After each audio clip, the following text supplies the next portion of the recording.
Welcome back, metalheads, beer drinkers, and bullshitters. This is episode 3.3, The Unfucking, after having to trash 2 other episodes. I'm Sean. I'm Juan. I'm John. Big Nose. And we have a special guest here, and I'm going to let John take over from this point. Oh, I'm sorry, Big Nose take over from this point. Get it straight. Juan will beat you over the head with a frying pan. You go ahead, you introduce the guest. This is all you, buddy. Oh, wow. This guy needs no introduction in the Berks County rock and roll music scene, metal scene. I've known this gentleman for a very, very long time, since he was like 14 years old, I believe. The one, the only, Stoyer. Gloom Doom, Sluggernaut, Common Enemy. How many more fucking bands are you in? Currently, Mushmouth. Mushmouth, yes. Damn it, I've almost... what we're basing this one off of. Yeah, I'm doing that. So, we're going to jump right into this. We're gonna do the get to know you section.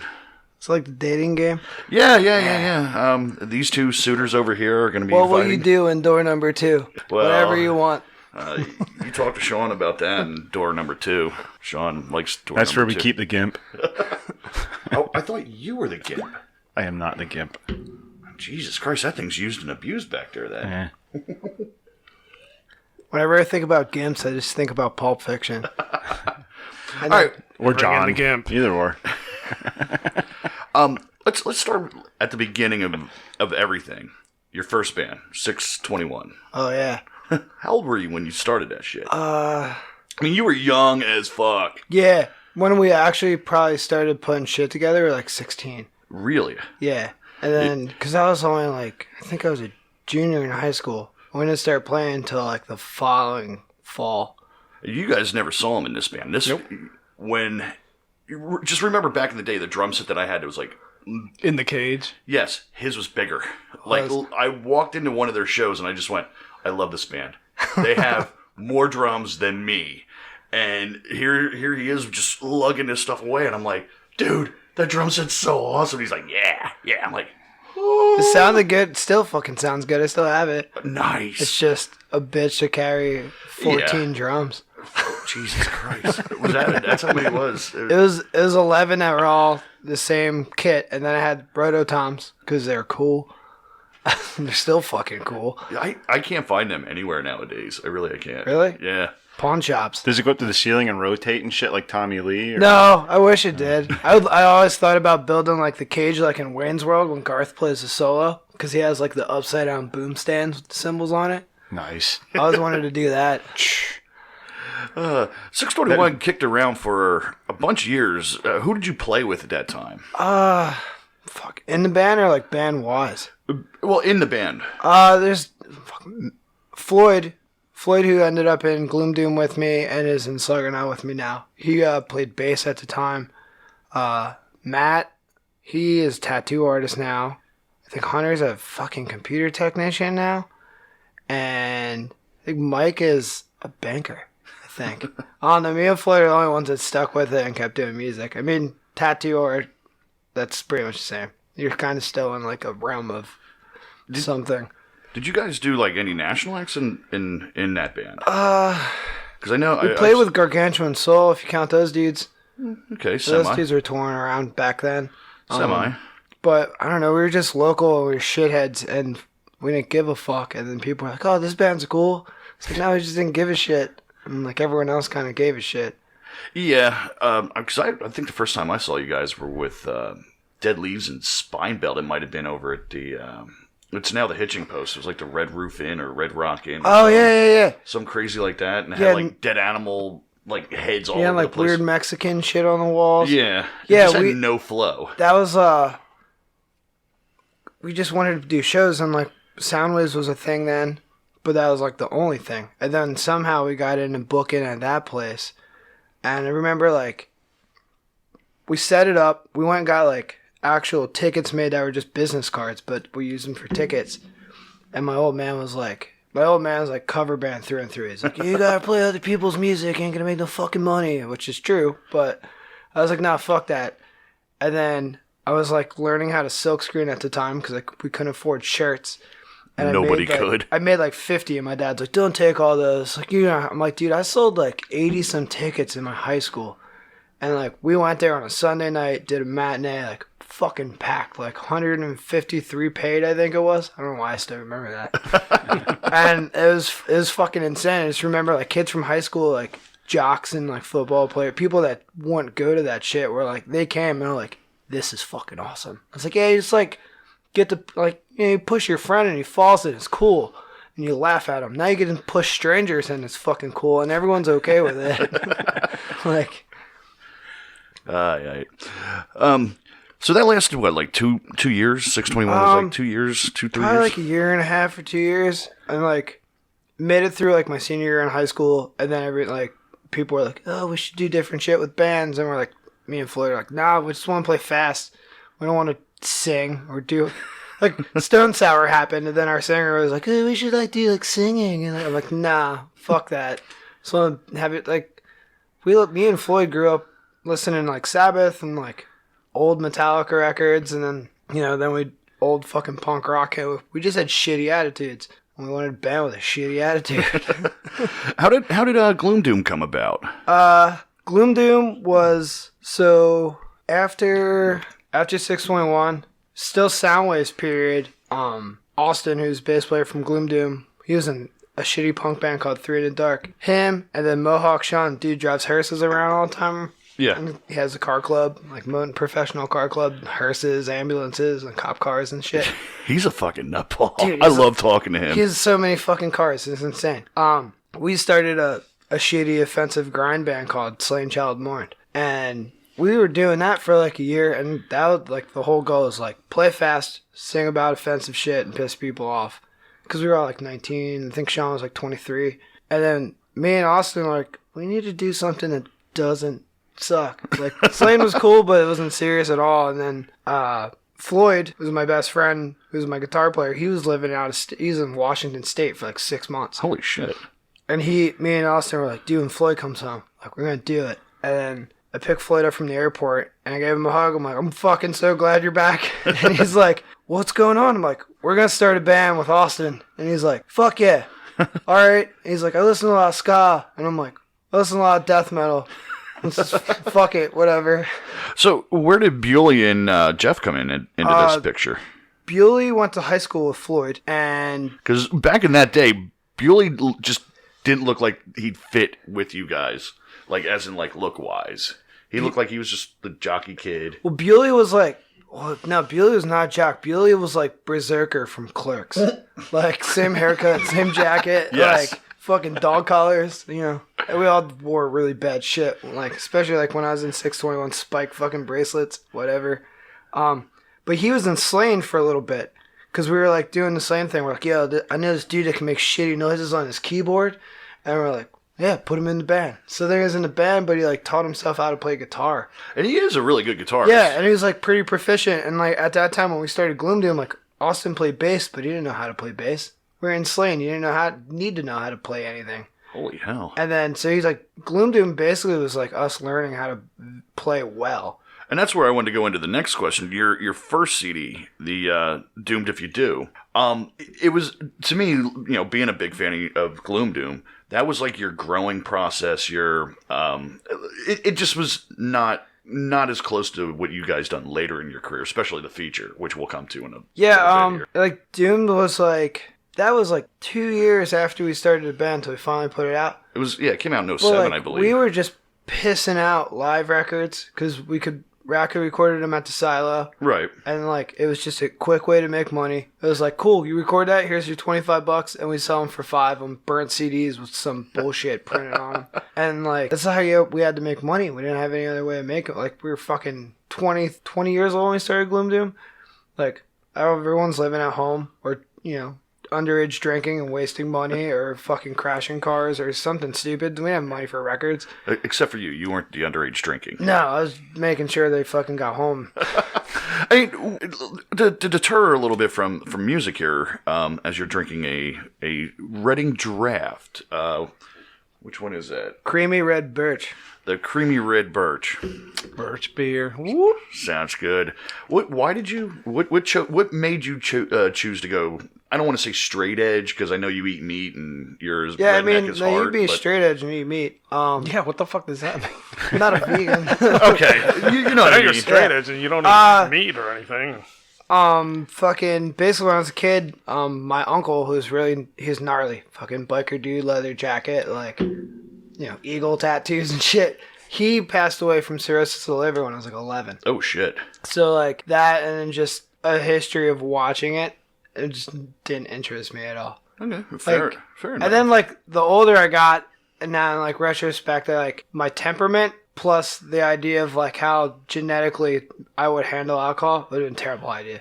I would have got nothing accomplished in my 20s. From knowing you and doing many shows with you, I couldn't even picture you drinking and slowing down. If you slowed down for 5 seconds, I'd be shocked. Who the fuck would have got me and Floyd home? This is true. So since we're doing the beer, metal, and bullshit podcast, what's your review on this Reading birch beer? It's not an A treat. It's not. I mean, it's good. I'll drink it, but it's not A treat. Which like A treat like switch your shit over, and because someone bought them, they like shut down. Then I rebought, and every fucking cream soda, only the cream soda, for like. I haven't done it in a while, but I bought like 4 of them. I'm like, fuck yeah, like A-Treat's back. And I fucking crack one open all over my fucking room. And then I'm like, what the fuck? And I was like, I don't know, maybe it got shaken up on my motorcycle or some shit. And then got another one for like lunch one day at work, cracked it open, poof, everywhere. Some asshole didn't get their carbonation ratio right. Fuck that guy, because he fucked my whole bed up. That's great. Here's a treat. All right. Do you want to go in with what we're drinking or just stay on top? What did you bring here? I brought a Fat Gary's Nut Brown Ale. I thought it was fucking great. Do you like Fat Gary's Nut? Yeah, I like Fat Gary's Nut. It was smoky. It was very smoky. He probably smoked, 9 Camel, non-filter. I was packs thinking in a maybe day. it was by a campfire because you're romantic. But Yeah. It tastes like an ashtray. Really? Like at You the like end, it? yeah. The first one was like, oh yeah, it has a smoky taste to it. Then it's like, fuck that, dude. I really liked it. I really did. I like brown ale, so. I dig it. I'm into brown ales too. Yeah. That smoky end on it. And it's from... Fat Gary. On the back there. East End Brewing Company, Pittsburgh, Pennsylvania. Yes. is that a Voodoo Glow Skull song? Fat Gary? Pretty sure. No, Fat Randy. Yeah. Fat Randy. Fat Randy. Fat Randy's Nut Ale. All right, so that was the beer. And so in 07, when you did the Doomed album, you did it on DRP and Overdose. How did you? I mean, how did you get with DRP and Overdose? Most of us were just on DRP. Yeah, DRP, that's Frank, and Frank did everything around here locally. Yeah. And, like, a lot of people, when Soundwaves closed, a lot of people stopped doing shit. And then, like, Frank carried the silo over and kept it going for a while. And then Gloom Doom just kind of took shit in our own hands because, like, we always did. We were just like, we need to do something. We need to do it somewhere. But us with Common Enemy ran Overdose. And then they were on DRP, and I guess, I don't know, they thought we did work, if that's what you want to call it. So, I mean, they put us on there, I guess, because it fit the bill. Same attitude. Still had a punk attitude. Wasn't as metal as the other records, I guess, so it made sense. But, I mean, we were working together, and we were playing shows together, and doing festivals together. Let's say, did you go out on a little run with Gloom, Common Enemy at that time? No, we never got to. Okay. It was like something we always talked about, and we never did. Because I know those guys pretty much were, independently touring all the time, just like you guys did, which I'll touch in later. But, that was something I always wondered, did Common Enemy and Gloom actually? No, we talked about it all the time, and then it just never lined up. Like, they would do Europe, and, like, then we did the West Coast, or we would do, like, Florida a lot, and they would do, like, we just did different regions than they did. But then we used to book Love Sucks Fest together every year. Yes. It was something like they started with the dudes from Submarine Screen Door, I think, if I'm right. Like way back in like probably 03. Yeah. And then somehow Austin got his fingers in it and was like, yeah, we're going to do this. And we're going to have like art vendors now. I was like, all right, well, so I found a hall. We were doing them at that fucking hall. Which hall did I start them at? I know the one we did in Hamburg. Yeah, with that you was the guys. Baylor Hein like bingo hall. Yeah, where I drove. I took a tour through Hamburg. Fatal End Divination played Historic this. Hamburg now. Yeah, historic Hamburg. When did they add that on to Hamburg? When they built Cabela's. For fuck's sake. But That makes sense. I literally am driving around Hamburg with a fucking trailer and calling him every 10 seconds. Where the fuck am I? Oh, you got to turn here. I don't see a turn here. There's a And good secret spot. yeah, I mean, this was if there was Just what you want when you're having a show, right? Yeah, if it keeps this the was cops going to- away. If this was going to be, something that you were going to kill somebody, this was the place to do it. It was just off the beaten path. You had to turn at a bank and go down this like dirt road and just follow it. And you're just until you just room. That's all it was. It was a big fucking square building. And That's it. it was awesome. The little side kitchen. It was awesome as hell. What was it, like a Grange Hall or something? Yeah, it was. I think it's kind of associated with the VFW, but they're like 3 blocks apart. Oh, nice. And it's like buried in the back on some alley off of the side of the town near the highway, so like sound wasn't an issue. Oh, 'Cause you got nice. tractor trailers and Jake breaks all fucking night. But yeah, we'd book it. Us and Common Enemy would split it. They'd book like 5 bands on their stage on one side, and we book 5 bands on our stage. So it was like metal and punk sides. And as soon as our band would stop, their band would start. And we just blow like through 10 bands in 5 hours. Yeah, it was That's very awesome. efficient and just great shows. Is that all Great they show- did at that place? Was just nothing but shows? No, it was just we that did 'em. one show. I think like when it's sat normally during the week it would be like a wedding reception or like bingo halls and shit. But it was like really funny because when I started renting that place, because like everyone else they fucked up. Like all the other local bands are like they would do a hall and some asshole would come and punch a fucking hole in the wall, or like kids would fucking get in trouble outside. So like that was probably one of the last places I could find at an affordable price to do a show. And it was these old Dutch fucks. And they were just like, I don't know, man. And they're like, so the first one we did there, Rumpelstiltskin played with us. And the dude that he designed our logo, he designed a lot of the artwork. I think his name's Mike. Mike. I couldn't pronounce it if you fucking spelled it for me. Right. He's the singer of Monstrosity. He was in a band called Divine Rapture. Yeah, he did all their artwork. Yeah. And he designed our logo. Well, he did your logo. Yeah, he Nice. Did you say the singer from Monstrosity? Yeah. Jesus Christ. So He's actually from Philly. he had a stand set up with all his art, and then everyone else had like candle vendors and shit like that. But he also had dildos. 'Cause I think at the time he like fucking made dildos or designed them. Yeah. So like these old Dutch fucks are like sitting there like John perked watching up. this show, and Grinder's playing, and Mike just takes a box full of these dicks and throws them into the pit. So like there's these like 60-year-old fucking stubborn pricks, and these kids running around with fucking like huge dicks. Like I'm talking like some of them are like 4 inches thick and like 20 inches long, and they're just throwing them through the crowd and like hitting their friends with them. Some of them had like pit bull faces on the end of them. Yep. And they're like, and I'm like watching these dildos. I'm like, man, I hope no one breaks a fucking ceiling tile because I'm gonna have to fucking pay for that shit. And like those shows, it went off, and then they were like kind of bummed out just because of people's sneaker scuffs on the floor. But that was their only bitch, and they kept renting the hall to me. I think I rented it like 4 or 5 times after that. This was around the 07 era. When I started booking that hall. I think it was like 09. Because I was doing those fests at the Burnville Grange Okay. for like 2 years prior to that. Okay.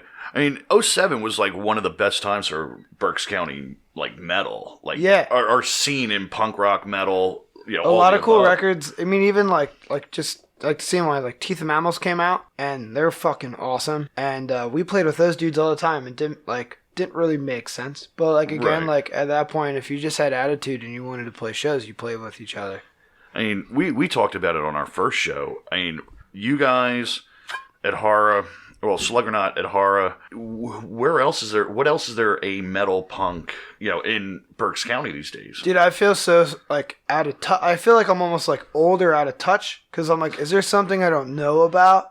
Because then I see like, Welcome to my world. yeah, I like see like I'm still doing shows, and then I see like these like bam, like where the fuck did you come from? At Hara was like that for me.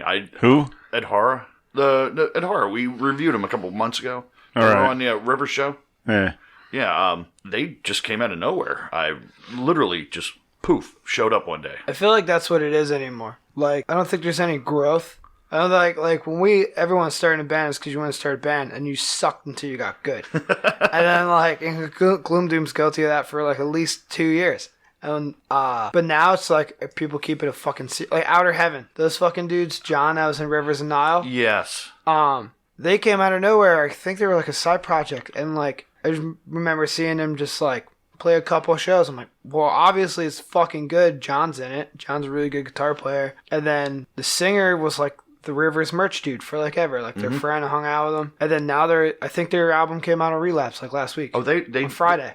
Okay, Just dropped. I knew they got What's signed. the name of the band? Outer Heaven. Outer Heaven. Yeah. I knew Check they got that out. signed, but I didn't know to who. Yeah, super death metal and just like sludgy and just heavy. Yeah, it's fucking good. I think music in general is fucking more difficult now than it was when we were younger because there's too much fucking choice. Yeah. Well, Dude, you pop on Bandcamp, literally the fucking bands, I must have a fucking 1,000 bands I'm following, and I can't keep up with all that shit. My whole theory behind the internet is when, I don't even want to say when I started a band, because like I was guilty of like, we fell right into MySpace. And like MySpace was like our fucking go-to. But MySpace, Facebook, Bandcamps, the internet made it really easy to be in a band now. So there's not like any work. So like the shittiest dumb motherfucker can make the shittiest band and it's at everyone's fingertips. And like where when we were starting bands, the only way it was at people's fingertips is because we spent our money, made shitty cassette tape demos with like a room mic and an old fucking Iowa recorder and a shitty PA we bought at a pawn shop, and we flyered with paper flyers, and you went out and like, he looks like a shithead, maybe he'll come to a show. Or So like, you guys "Ooh, basically came in at the very end of, well, what I'll call the old school way of doing it. I mean, physical fucking work. you know, because I roadied for his band and fucking rot one or two shows. But Yeah. it's like, All we did was one or two shows. I started going to shows, I was 14. I started going to shows in 99 at Heaster's Lanes. And like, when I only got to like 3 or 4 of them, my parents were like, no fucking way. Like, we're picking you up at 10. I'm like, but the show's over 11. And I had to kiss ass to go. Like, I wasn't like a bad kid, but I was always grounded. I got shitty grades. I didn't give a fuck about school. So I had to like beg to go. And then I would go, and they're like, you gotta leave early. I'm like, fuck. I'm like, whatever. dude, I feel your pain. I had that But, same like, fucking problem In when I total was young. retrospect, Heaster's Lanes in 99 was no fucking place for a 14-year-old kid. Yeah. Like, not like, I remember like hearing like people a little older than me, like so-and-so's like was getting blowjobs from Jenna Jameson out back in the parking lot, while so-and-so's fucking Kendra Jade, and then there's like neo-Nazis getting smashed through glass windows, and then like you could still smoke inside, so like every fucking underage kid who can get their hands on a pack of cigarettes out of a machine back then, Yep. it's just chain smoking. And there were fucking loads of undercover cops there, wasn't there, Juan? Yep. Looking for underage drinkers. My one staple, like everyone's staple at Heaster's is a fucking checkered floor. And my staple in my head when I think of Heaster's is the ceiling fan with one fucking blade that just like slowly rotate all fucked up. My band was part of the reason why that had one blade on Yeah. it. Didn't DRI play? Yeah, Heaster's as played well? there. Yep. Oh, And they weren't happy about so it, were they? fucking angry before they showed up. I don't even know anybody told them that they were playing in a bowling alley. Yep. Because he was like, the singer was right at the merch table before they played, was like, hey, we really love your shit. He's like, yeah. Are you buying anything? Because if not, just step out of the way so we can sell more shit. They're like, all right. I'm like, dude, he doesn't look like he wants to fucking be here. I pissed them off because their drummer, he was in like MOD. He was the same drummer from like back at the Thrash Zone days. And I was like, dude, I didn't know you were still with him. I didn't know about these last 3 albums. They're like, dude, does anybody know anything in this fucking town? They really Reading sucks. They really thought Reading was like that big. Did you guys ever play with them? With DRI? Yeah, Sluggernaut did. Fuck, when was that? Like, probably 3 years ago? Played with him at Reverb. Reverb. Yeah, and everyone that's thought we were a white power band. Because, like, our guitar player at the time wears, like, work boots. And, like, I shave my head and wear, like, the old school, like, fucking cabbie hat. And so does our drummer. And I had some lady come up to us. She's like, yeah, we're really looking for, like, other people, you know, if, like-minded individuals. Like, nah, I'm Oh, good. Jesus Christ. I'm sorry. We're here to recruit young Yeah. white boys. Fuck you. I was like, I mean, like, I get it. Like, we look the part. As soon as you Way hear we're off. looking for like-minded people, that's you know to fucking end the conversation and run away. Yeah. I got suckered into that once. Yeah, I know the feeling. That New York death metal militia. Oh, yeah, the fucking New York... The NYDM. Wasn't that guys. Mortician Yeah. that started that? Yeah. Divination got asked to play this show once. That was all like their gathering, and we're up at the Sterling. And next thing you know, It's fucking Sterling. Holy shit. next thing you know, this dude comes up to me. And George Costanza did sound. Oh yeah. And he couldn't hear to save his life. You ever watch that little fucker play bass though? Oh yeah. Yeah, dude, rips bass. But yeah, here comes this guy from the NYDM. He's like, "Hey, you know your metal." Yeah. Would you like to come aboard with us? And I'm like, "Well, what do we do?" Well, we just sit around and talk metal. Oh, yeah, why not? I'm always up for a good metal conversation. They have chicks in that crew too, right? Right. Yeah. Well, here's where it gets funny. I had to go through, you had to be like 3 meetings you had to go to, and then somebody had to swear you in. I'm like, fuck, fire companies are easier to get into than No, this man, shit. like that shit, they got vests. It's like a process. Right. Probably And then prospect you had to wear, it was like a biker thing. You had to wear the vest that said prospect at all times. And I'm like, no, I'll stick to just being me. Yeah, I'm not into that joining thing. I tried it once. It didn't work out well for me. No. So, But around when you did the Doomed album, you guys started doing showcases for different labels. Yeah, what the fuck did we do? CMJ. And it was right before the feature. We did College Music Journal up in New York City with, Revocation was on that show. It was a Relapse stage, and we're the only band that wasn't on Relapse. Because we did a 7-inch on Relapse With Grinder. Right. Yeah, so it was so fucking funny because we go to New York. We're all from the fucking woods, man. Like, we don't know how to use a fucking turnstile in a subway. But we, get to New York, and it's all, backline shared, easy shit. But we have a whole day to kill, and this dude, Dave Ehrlich, Dave was, I forget what fucking bands he was in, but he was the radio promoter dude for Relapse. And he hits us up. He's like, you want to go to a fucking private Slayer listening party? And it was, I forget what the fuck record came out in 2010. World Pain and Blood. Yeah. Yeah. And we're like, fuck yeah. So, he meets us, and they're like, Frank was with us at the time. We're all, cruising through New York, and they was ripped through this turnstile, and we're all standing there with our fucking thumbs up our asses, how the fuck does this thing work? Oh, you need a Metro card. We're like, what the fuck is a Metro card? But then we go to this bar, and it's just only certain people can get in, apparently, and it's funded by, it's all PBR, I think. PBR, some sort of fucking tequila, and vitamin water. So I was just slamming vitamin water all day. I was like, this is fucking cool. They're just hammering PBRs all fucking day. But then I think we went back, played the showcase, Misery Index played.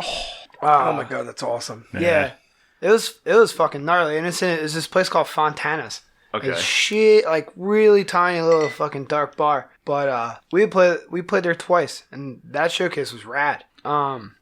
Assholes Elbows. You said that was right before the feature, right? Yeah. That was around 2010, wasn't it? Yeah, we did that. Came out in spring of 10. Okay. For some reason, we always recorded in the fucking winter. And it's always during goddamn football season. And I fucking watched our engineer just watch Raiders games and stupid shit like that. We're just like, man, it's not cool. Put on Monday Night Raw. And when you guys did the feature, though, I mean, you found your groove. I mean, you guys were very into ska, death metal, a lot of doom, a lot of punk in there as well. I mean, for being such a young band, where did this all come from? Was it just Austin's into this, into DRI? For the time period, me and Floyd are 13 and the ska revival. So Sublime was fucking huge. Boss Tones, Voodoo Glow Skulls are coming out. All those bands are fucking huge. Everyone had Tony Hawk. Everyone knows Goldfinger is. Right. You know? And Austin, Austin was a couple years younger than us, but he was right on top of all that music shit. He's the first one that ever played G.G. Allen for me. And it's funny as shit because his dad's pretty cookie cutter dude. Works every day, comes home, tinkers in his garage, works every day, takes on all overtime. And his dad will be tinkering, listening to fucking Die When You Die. And I'm like, this is so fucked. Really? You realize what you're listening to, man? But yeah, between that and we got a review once in New York, and it was Gluminous Doom is the bastard sons of Sublime and Anthrax. And I was like, That makes total sense. That's cool. It's a pretty big compliment. I mean, Yeah, I'll totally take that. This is the best way to describe us. Because, like, when people are like, what's your band sound like? I'm like, it's like metal, and then it's like kind of surf, and there's like reggae and ska on it. Like, wait, what? I was like, I don't really want to explain it to you. You just come to the show. Like, I can't explain it to you.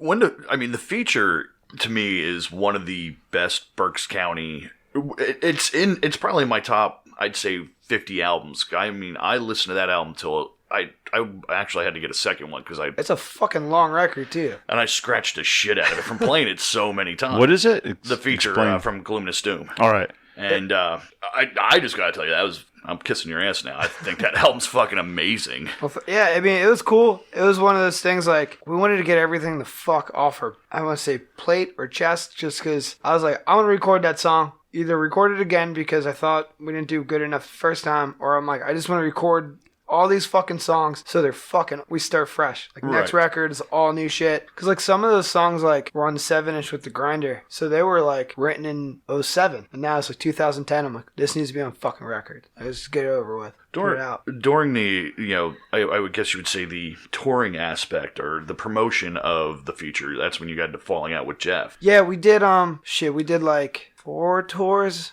in 2010, I think, when I was like Sworn Enemy, when I was with this band from Florida called The Prescription. Jucifer, we did a tour with them. Yeah. How did you tour them every day? Dude, it's not like they 100% handle their own shit. Okay. Like, you can't even, if you help them, you're not helping them. Like, you're just in the way. Did you guys ever see Jucifer? Uh-uh. Jucifer has more cabinets than they couldn't even fit in this room. I think one night I was sitting in like Idaho because we ended up we crossed paths on 2 different tours. We had a night off and we went and saw them. I was like 76 speakers, like working speakers, Yes. all plugged the fuck in. None of them are dummy. Yeah. None of them are dummy. And she has like a tower of racks. It's probably like 6 foot high. And it's a husband and wife, Ed and Amber. And I'm correct. At least in my legend in my head, I keep this way. Ed drinks, She doesn't drive, eats meat. She is 100% opposite. She does not drink. She does all the driving, and she's vegetarian. And they're married, and they live in a fucking RV, and they tour and live in this thing year round, and they drag a whole fucking trailer full of, I think the center of their wall is 6, 8, 10 amp pegs, and then 2 like 9, 10. It's fucking Suns or some shit. And they have this like little weird pyramid fucking system where like you can't roll any of them in on their casters. Everything has to be flipped upside down on dollies because that way the soldering doesn't vibrate and break because they play fucking, 200 shows a year at least. That's fucking crazy. So then they'll like flip one on its side and then they'll use it for leverage to flip another one and then they make themselves like steps. Before you know it, they're standing on speakers to stack speakers to stack speakers. And it's loud as fuck. Like, he plays drums, she plays guitar through all bass rigs and sings. Yeah. And she has one little Vox combo amp that she insists on, and that's like her other tone. Like, that gets I think that's the only thing that gets mic'd out of her whole rig. And then his drums. Yeah. And it's fucking loud. We were talking about Cheech and Chong before we started tonight, and we played the Sterling the one time, and the Sterling had the bar stage, club stage, and there's a wall in between, and there's a door right at the front of the stage. They were playing, and I went to open the door to like go in. You know that one where the Cheech and Chong where Chong's Remember playing? Chong's jamming? Yeah, and he can't open the door because it's so loud. That's exactly like my body was forcing me back because it was so fucking loud that my ears were moving. Yeah, they're fucking loud. And like, eventually after touring with them for a while, I'd fall asleep through that shit. Jesus Christ. I was like so fucking immune to it after like, 5 or 6 nights in a row. I'm just like crashing out on the fucking couch. Now the fun part about this is she's like 5 foot, if that. Yeah, I mean, she's tiny. She's this tiny little girl, and she's whipping these huge ass cabinets around like there's nothing. Yeah. And then, Ed's like fucking Charlie Manson offspring. He's Yeah. gnarly as fuck. Yeah. But they're 2 of the nicest fucking people in bands and like humble. Like, they would always hook us up if I needed to know something or like pick someone's brain about venues. They always had it. They had all the answers. Yeah, they're awesome. And they still do it. They still fucking tour. They came up and recorded at Raka's, same place we recorded most of our shit, in a fucking blizzard. And they lived in an RV in a fucking blizzard. Ed made like a fucking fake shitter out of snow. He like sculpted a shitter, from what I understand, and just pooped in this hole in Raka's yard. Because like all their plumbing, I think, was frozen on their fucking RV. Yep. It's like, fuck it. But back to the falling out with Jeff. Around when was that? It was like 10, 11. It was early 2011 because we had a tour booked with you guys. Okay, yeah. And he's he's a homebody, 100%, likes being with his family. And he was stressing out like probably 6 months prior, and we like talked him off the ledge. And then I got an email one day, not even an email, a fucking Facebook message, and he was just like, I'm done. And I'm like, motherfucker, we got a tour in like 10 days. So I was like, what are we going to do? And I call our manager. I'm like, what the fuck are we going to do? And he's like, Sean, call Sean from Rumpelstiltskin Grinder. He knows your fucking songs. So we called Sean, and he was like, absolutely, let's fucking do it.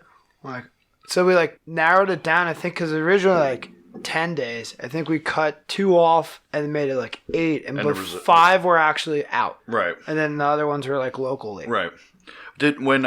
When Sean came on, was there any talks of him taking over for Jeff, or was it just a fill-in process? I think it was just a fill-in thing, because like at that point, Grinder was doing really well. Right. They were busy as fuck too. There's no way we would have had to tour together to do both. But that tour was my only time touring, and it was like 5 days, but it was unfreaking real. Where'd you play? Where did we do? We did Virginia. Front Row, Virginia, at the fucking Honda House. Oh, this place was like, I think it got condemned eventually. Yeah, I was telling these guys, you look up and there was like holes in the ceiling, in the floor, it was like fucked. Right. Our friend Fristo used to own it, and he worked on Hondas. That's what he did. So he just had like a Honda little graveyard in the front. So like you go inside, and there's just like Honda tags spray painted everywhere in the fucking basement, and the mountain of Bush like cases. Yeah, fucking mountains of fucking beer cans, Bush cases, and that was fucking night I saw Brad without a shirt, and he had this gnarly fucking Predator tattoo. Yep. Like, why do you even wear a shirt? Like, you spent thousands of dollars on this fucking really cool tattoo that would get you laid all the time, and you wear a fucking shirt? Sweater vests. Like, what are you doing? It was like in a room like this big. His little Kesha shirt. Yeah. It was in a room like this big, and there was probably like 70 people in that goddamn room. It was so hot. We played there like 3 times, and then that's where Rocktober happened. The fucking grave digging incident. I don't know if you ever heard about that. That's where the grave got dug up. These guys are looking at me like, what? So we played at the Honda House one night, and it was like a weekend run. We played 2 house shows back to back. One was in Winchester, and one was in Front Royal. And we're sitting there. We're all like, everyone's day drinking. We're just sitting on the bank behind this fucking house. And I'll call him Harlem. This dude rolls up, Harlem, with a couple of his buddies. And we're like, what the fuck? Harlem's locally, but we haven't seen him in fucking months. He like moved out. He's in Philly or Jersey and like out for work. And he's like, I just like saw a party. I figured I would stop. I'm like, yeah, whatever. So we play this fucking show. Gnarly show. I think the bathroom sink got ripped off the wall. Someone got blasted through the glass porch door. I think someone hit their head on like a fucking air conditioner duct. It was a good show. And I'm sitting in the van, sitting in the back of the van selling merch at the end of the night, just chilling. And my bass player comes up and he's like, yo, you should see fucking Harlem, man. I'm like, what's he doing? He's like, he's digging a grave. I'm like, really? He's like, yeah, his hands and knees with like digging dirt up. I'm like, well, whatever. He's staying out of trouble. Dude will do anything like you put in his head. Like if you're like, he's a skater. So if you're like, do this 20 step gap. All right, fuck it. I'll do it. So if you're like, dig a grave up, he'll totally do it. Well, I was told he's digging a grave. So like an hour and a half goes by. I'm still just chilling in the van. Austin comes up out of this like moonlit field again. And I'm like, what the fuck do you keep coming up? Like, where are you coming from? He's like, dude, he's digging a grave. And I'm like, really? He's like, he's got a shovel. I'm like, why the fuck, where do you get a shovel? He's like, I don't know. He's bottle of whiskey up to his waist in fucking dirt, digging a grave. I'm like, I gotta fucking see this. So my drummer from Sluggernaut, now, me and him go walking down. And then the singer of Gloom Doom and this other dude that we're friends with all go walking down, meet each other. And sure enough, there's this motherfucker up to his fucking waist into the earth, shovel, no shirt, bottle of whiskey. And my eyes focus. There's 2 fucking headstones like behind this dude. I'm like, holy fuck. I'm like, you're digging up a grave. You're not digging a grave for someone. Like, this is already occupied, bro. Like, holy shit. And I'm like, what the fuck are you doing? And he's like, what? And he's still just throwing dirt, like, not even fazed by the fact that, like, 4 people are watching him do getting a this. skull. I love that. What? And I'm like, fucking yelling at him. I'm like, what the fuck? He's like, relax, dog. It's Rocktober. And I'm, no, it fucking isn't, man. And, like, we pull him out of this fucking grave, and I look down, and there's this, like, Front Royal's like a Civil War town. There's this wooden fucking old school casket, like, only maybe 3 feet into the ground. I'm just, holy fuck. I just look at everyone, I'm like, it's fucking right there. I can see it. Like, there's a lid. And I'm like, dude, you were in the South. You can't be digging up graves in a fucking war town. Like, holy shit. And he's just like, what are you trying to say? I'm done? We're like, yeah, you're fucking done, man. I'm like, oh my fucking God. I was like, yo, we gotta fill that shit in. And, like, we're kind of guilty by association at this point. Like, we know this dude. Like, I didn't even know his fucking full name. I just know he's Harlem. Like, he's a skater locally. That's it. I'm like, we gotta fucking leave. I was like, we gotta leave now.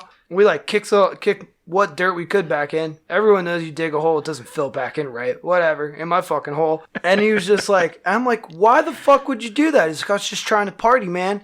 He was like, I was gonna fucking pull it out and party with fucking Mary. I'm like, who the fuck is Mary? He's like, he points to the headstone. It's like, Mary. He's like, I looked over at John there because it's a husband and wife buried together. He's like, I was like, I'm sorry, John, ladies first. And we're like, what the fuck? We're like, dude, you gotta, awesome. We gotta get the fuck out of here. And, like, I go up and grab the Gloom Doom. I'm like, pack the fucking van up. We need to leave. We need to leave now. Like, we're fucking associated with this dude. We didn't bring him. He came on his own, but I want to, like, get the fuck out of Dodge. And we leave, and we crash at a friend's house. Next morning, we're driving up 81 coming home. It's dead silent in the van. No one's saying shit. I'm driving. I'm like, yo, so Harlem dug a grave up last night. And they're like, what the fuck? The van erupted with, like, holy shit, why? Like, my phone's blowing up from, like, the locals around there, like, who the fuck is this guy? Like, fuck this motherfucker. Like, I'm like, dude, I don't even know his fucking real name. I don't know where he lives. No, I'm totally clueless. Like, honestly, fucking couldn't even tell him. And it was just so fucked up. And I guess, like, when I left, I seen him there with his buddy. I was like, yo, you better get him out of here. I was like, you're in the fucking South. They're gonna kick his ass. And I guess he hung out and he was drinking some beers. And the one guy's like, dude, like, fuck you, man. I can't believe you did this. And he said something smart. He's like, you say one more fucking stupid thing, I'm gonna punch you in the mouth. He's like, what? Like, go dig up some more graves? And just fucking blasted him right in the mouth. And I guess that was his cue to leave finally. So he left. Him and his homeboy slept at a gas station, and then they drove to Skatopia the next day in fucking Ohio and shredded, because that's what they do. Doesn't bat an eyelash at it. He's like, I don't know, man, shit happens. Yeah, like it's like, hey, fucking night. That's amazing. Another fun story with Stoyer here. I just thought of it as he was saying that one. We were in Raleigh, North Carolina, and there's a place called The Dump. Or, no, what was it called? Was it not Raleigh. The Dump?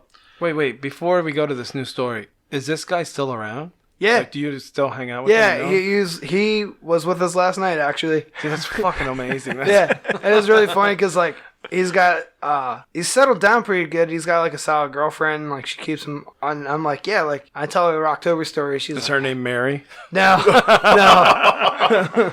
But, I can't remember what the place was called. But it was in Raleigh. And, the dive bar. The dive bar, yes, yes. That place was awesome. And so I'm sitting on, there's like an alley aside of it. And here comes this gentleman. I swear to God, he was on crack. He was on meth. I don't know what, but he's walking all kind of jive-ish. And he comes up, and I'm going to have to come back away from the microphone a little bit because I can't do this voice without being loud. He comes up to me and goes, why you want to kill me? No hello. No nothing. Just, why you want to kill me? I'm taken back here. I'm like, sir, I don't even know you, blah, blah, blah, blah, blah. Why would I want to kill you? And he just completely glazes over the conversation here. And he goes, next week they're going to have a beer fest over here. That shit's run by the mob. So Stoyer's standing over here, a friend of Brad's, Chuck from Divination. We're all just standing there, and they're all looking at me like, dude, your idiot magnet has gone off the rails this time. So he's talking and talking and talking, and I just go, you know what, I gotta go build my drums. And I hear Chuck go, yeah, I better go help Johnny. All right. And I hear Brad go, I gotta take a shit. And he goes running, and Brad's friend goes, I guess I should go help Brad. So there's Stoyer with this meth crackhead. Dude, I've hung out with so many meth fucking crackheads on tour because it's one of those things where they come up, they're like, yo, you better I'll watch your van for $20. And if you say no, they're gonna fucking steal your shit. They're basically so saying, you "We're might gonna as well fuck your give them shit the up $20 if you don't give me and they 20 watch bucks." your shit. Yeah, that was the DC thing. You roll up, I'll watch you call for a Happy Like, Meal. I've met Underground Larry and Zeke from across the creek, and like fucking every other weird scumbag fucking crackhead. But next thing you know, we all run behind the club here, and we're laughing up a storm. We're like, oh, dude, this guy's so dead. Stoyer's gonna take him down the street and just put his fucking boot in his mouth. So we run in front of the building here now, and we thought maybe Stoyer just dove into the Gloom Doom van, and Gloom Doom had a ritual before every show of it was a safety meeting, and the safety meeting was let's go in the van and it will look like Cheech and Chong when you open the door. Yeah. So we start banging on the door, and next thing you know, here comes Austin and everybody else opening the door going, yo, you guys are gonna do the safety meeting now? And it just looks like someone left a smoke machine loose. Well, we played, I don't know if it was that show in Raleigh, but one time we played there, this kid showed up and he was like so stoked on our band, he left, came back, and we were on tour. So like for those dudes, equipment, tools, and recreational things were sparse. Yeah. This dude came with a Ziploc bag with fucking edible granola bars, fucking a new bowl because our bowl got broke. I fixed it with like a pen and some super glue for our dudes. We with that tour, he was like MacGyver on the tour. You know, I broke a clamp for one of my cymbals, and he's like, "Oh yeah, here, boom." He's like, "Just don't hit it on an angle." I'm like, "Okay." We're playing, and we got to the last song, and I accidentally hit the cymbal on an angle, and next thing you know, it's like laying on top of me. He's like, "I told you." I'm like, "Yeah, I know." We go to this van, or go to their van, and like I said, it looks like Cheech and Chong when you open it up. And next thing you know, we're Stoyer. They're like, "Oh," we're like, "Oh God, this guy's dead." Stoyer probably has him jacked up against a wall, and he's like Mr. T and him in Rocky, just like won't let go. So we come walking back, we're like, fuck, we feel bad about this guy. Maybe, just a bloody mess. Story goes, no, I walked him down the street and ran the other way. We're like, oh, son of a bitch. For an hour, we're like walking around, going, where's Stoyer? Where's Stoyer? Yeah, there's that fucking, well, they had that like fry and burger joint at like 50th Yes. place. Yeah, that was I think so I took awesome. him there. I was just like, here, get some fucking food and leave me the fuck alone, dude. But getting back to Gloom Doom days, when you did Cosmic Super Cool, that was Travis's first, the first recording he did with you Yeah, guys. that was, that record was fucking done. And then Jeff went AWOL. Okay. And then we had to go back and re-record. We just took the vocal tracks out and redid them with Travis. Travis was in Baton Death March prior. And we played with those dudes a lot because they were in Lehigh. And we were Reading, and then there was Alexander's German Deli, which was like the weird hub in the middle of the two counties. And like Alexander's was maybe 75 cap fucking restaurant. Yeah, if ran that. by some weird Austrian dude who just sold a bunch of import beers. And like And he never had a price tag that was the same. No, did no fucking day business. But his fucking sandwiches were on point when he would make sandwiches. But he was so accommodating the bands. It was just like, oh, you want a show? And you write your fucking date down. That was it. And you went and played. You charged whatever the fuck you want. He kept all the bar. So whenever we needed money for shows or records or like whatever we were planning on fucking getting into, we're like, book an Alexander show. Because we could put 100 people in there and make $500. Like, and we could start recording a fucking record. But back to, with Super Cool, though, it was more, to me, punk meets metal. It kind of lost a little bit of the ska, stoner-ish stuff. Was that on purpose, or was that just a rush to get it out, or? I don't know. It's like one of those things where, like, because we cover so many genres, I feel like we just write what we fucking write. Like, we never really think about, like, oh, this doesn't have all the punk, or this has too much ska. It's just like, well, this is what we wrote at the time period, so this is what we put out. And that's what we put out. And then, like, the last record we did, like, I feel like that's different because now we're like, oh, well, like, we didn't fucking do this, so we'll do that. I mean, at this point with Super Cool, you guys were up and down the East Coast and out to the West Coast a half a dozen times. There were so many stories that I know of that we don't have time to cover, that you guys were absolutely fucking crazy. I know from being with you guys. This asshole, the first night, I'm helping them like bring their gear in because I thought this was the thing to do. Now, as I'm bringing Austin's Ampeg in. The fridge. Yeah, Fucking fridge. He's whipping fucking M80s at me. So what I'm getting at is, I've heard horror stories of you guys on tour. Where did that come from? Like, what? I know it was something fun to do, but I don't know, man. Like, it's just what we did. Like, for the longest time, when we went out with the Grinder, we were green. Like, we didn't know shit about touring, and they were taking us on weekends. Do the Nothing Defeats the Skull, You're in Trouble split. And I believe from like what I gathered is like they thought they were like taking these young dudes out that didn't know shit about touring, and they're like, yeah, we're going to school. Like 2 days in, we had that fucking piss bag sponsorship, and we would fucking piss in these bags. They're like the size of a quart jug, and they click open and make a funnel, and you pee in them, and they're filled with like almost like Comet or like a powdery shit, and it soaks up all your piss, and it feels like mashed potatoes. And then you just ziplock them back shut. You can reuse them, like keep peeing in them until they're full, and then you just fucking throw them away. Well, they're also like piss water balloons if you really want them to be. I was going to say, why throw them away? You could just literally throw them. So like with the Grinder, we used to like, I would write song lyrics or like little love notes on them, and I'd like hide them in their tube amps and shit, and like in their gear bags. So they'd be unloaded in their bag like 2 days later, and like a hot fucking summer day, there's a steaming bag of piss.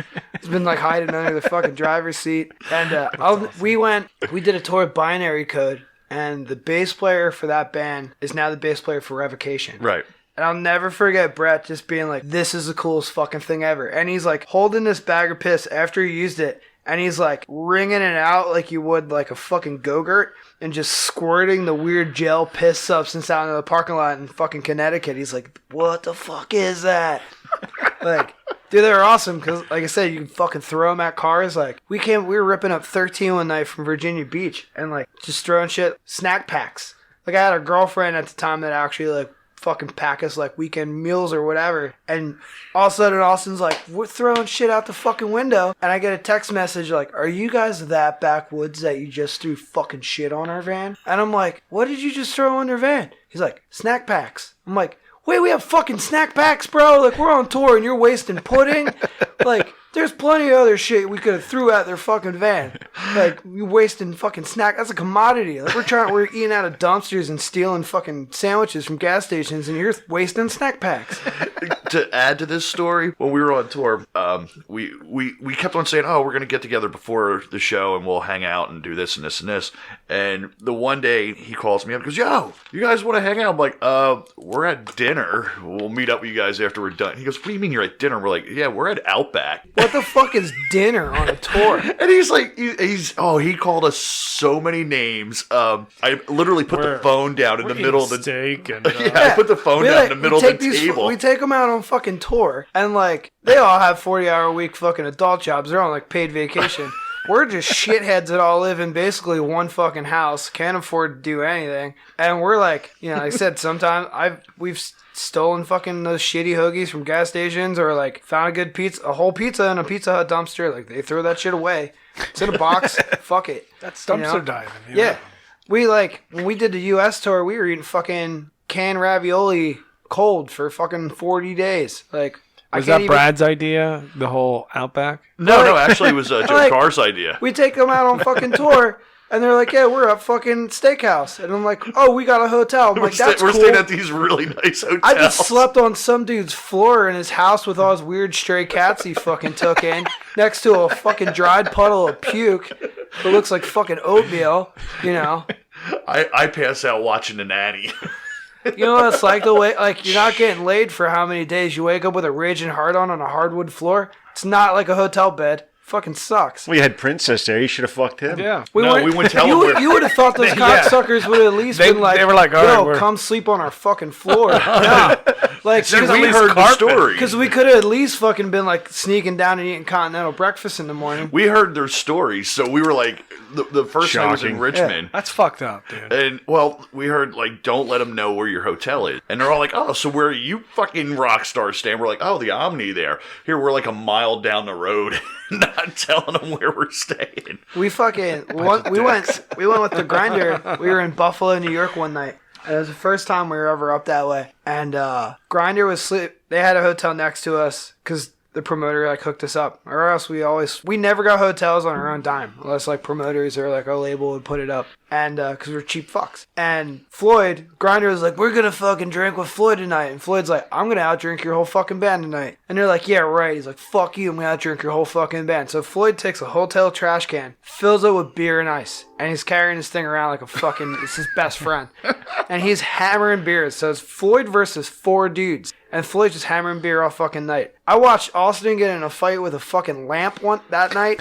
Like, literally came in and just, like, right hooked this lamp off this hotel fucking table. And I woke up in the morning, and we were all like, we're going to Niagara Falls. We've never seen it. Like, let's go fucking do some lame touristy shit. So, like, I'm banging on the fucking Grinder's door, and I'm like, let me the fucking assholes. And, like, Sean comes. Stupid. I don't know why the fuck he thought this was a good idea. Lets me in his hotel room, and they're all laying in their fucking beds, and I'm like, yo, we're going to Niagara Falls, and you come be fucking American, and you be assholes. And they're like, well, fucking, well, you know, we're tired. I'm like, Floyd is drinking all fucking night with you guys. And they're like, he's up, he's ready to go fucking party. So I was like, whatever, fuck you. So I left, but I fucking latched her door open, like flipped that latch backwards, packed all our shit up, loaded the van, go back in, grabbed the trash bag that was still in the fucking trash can from Floyd. So now I got like a fucking 5-gallon water balloon, and I walk in their room, and I'm holding this thing. I'm like, hey, see you fucking dicks later. And I just threw it in the air, and it just comes down on their fucking, one of their beds, and just explodes with ice water everywhere. I'm like, fuck you.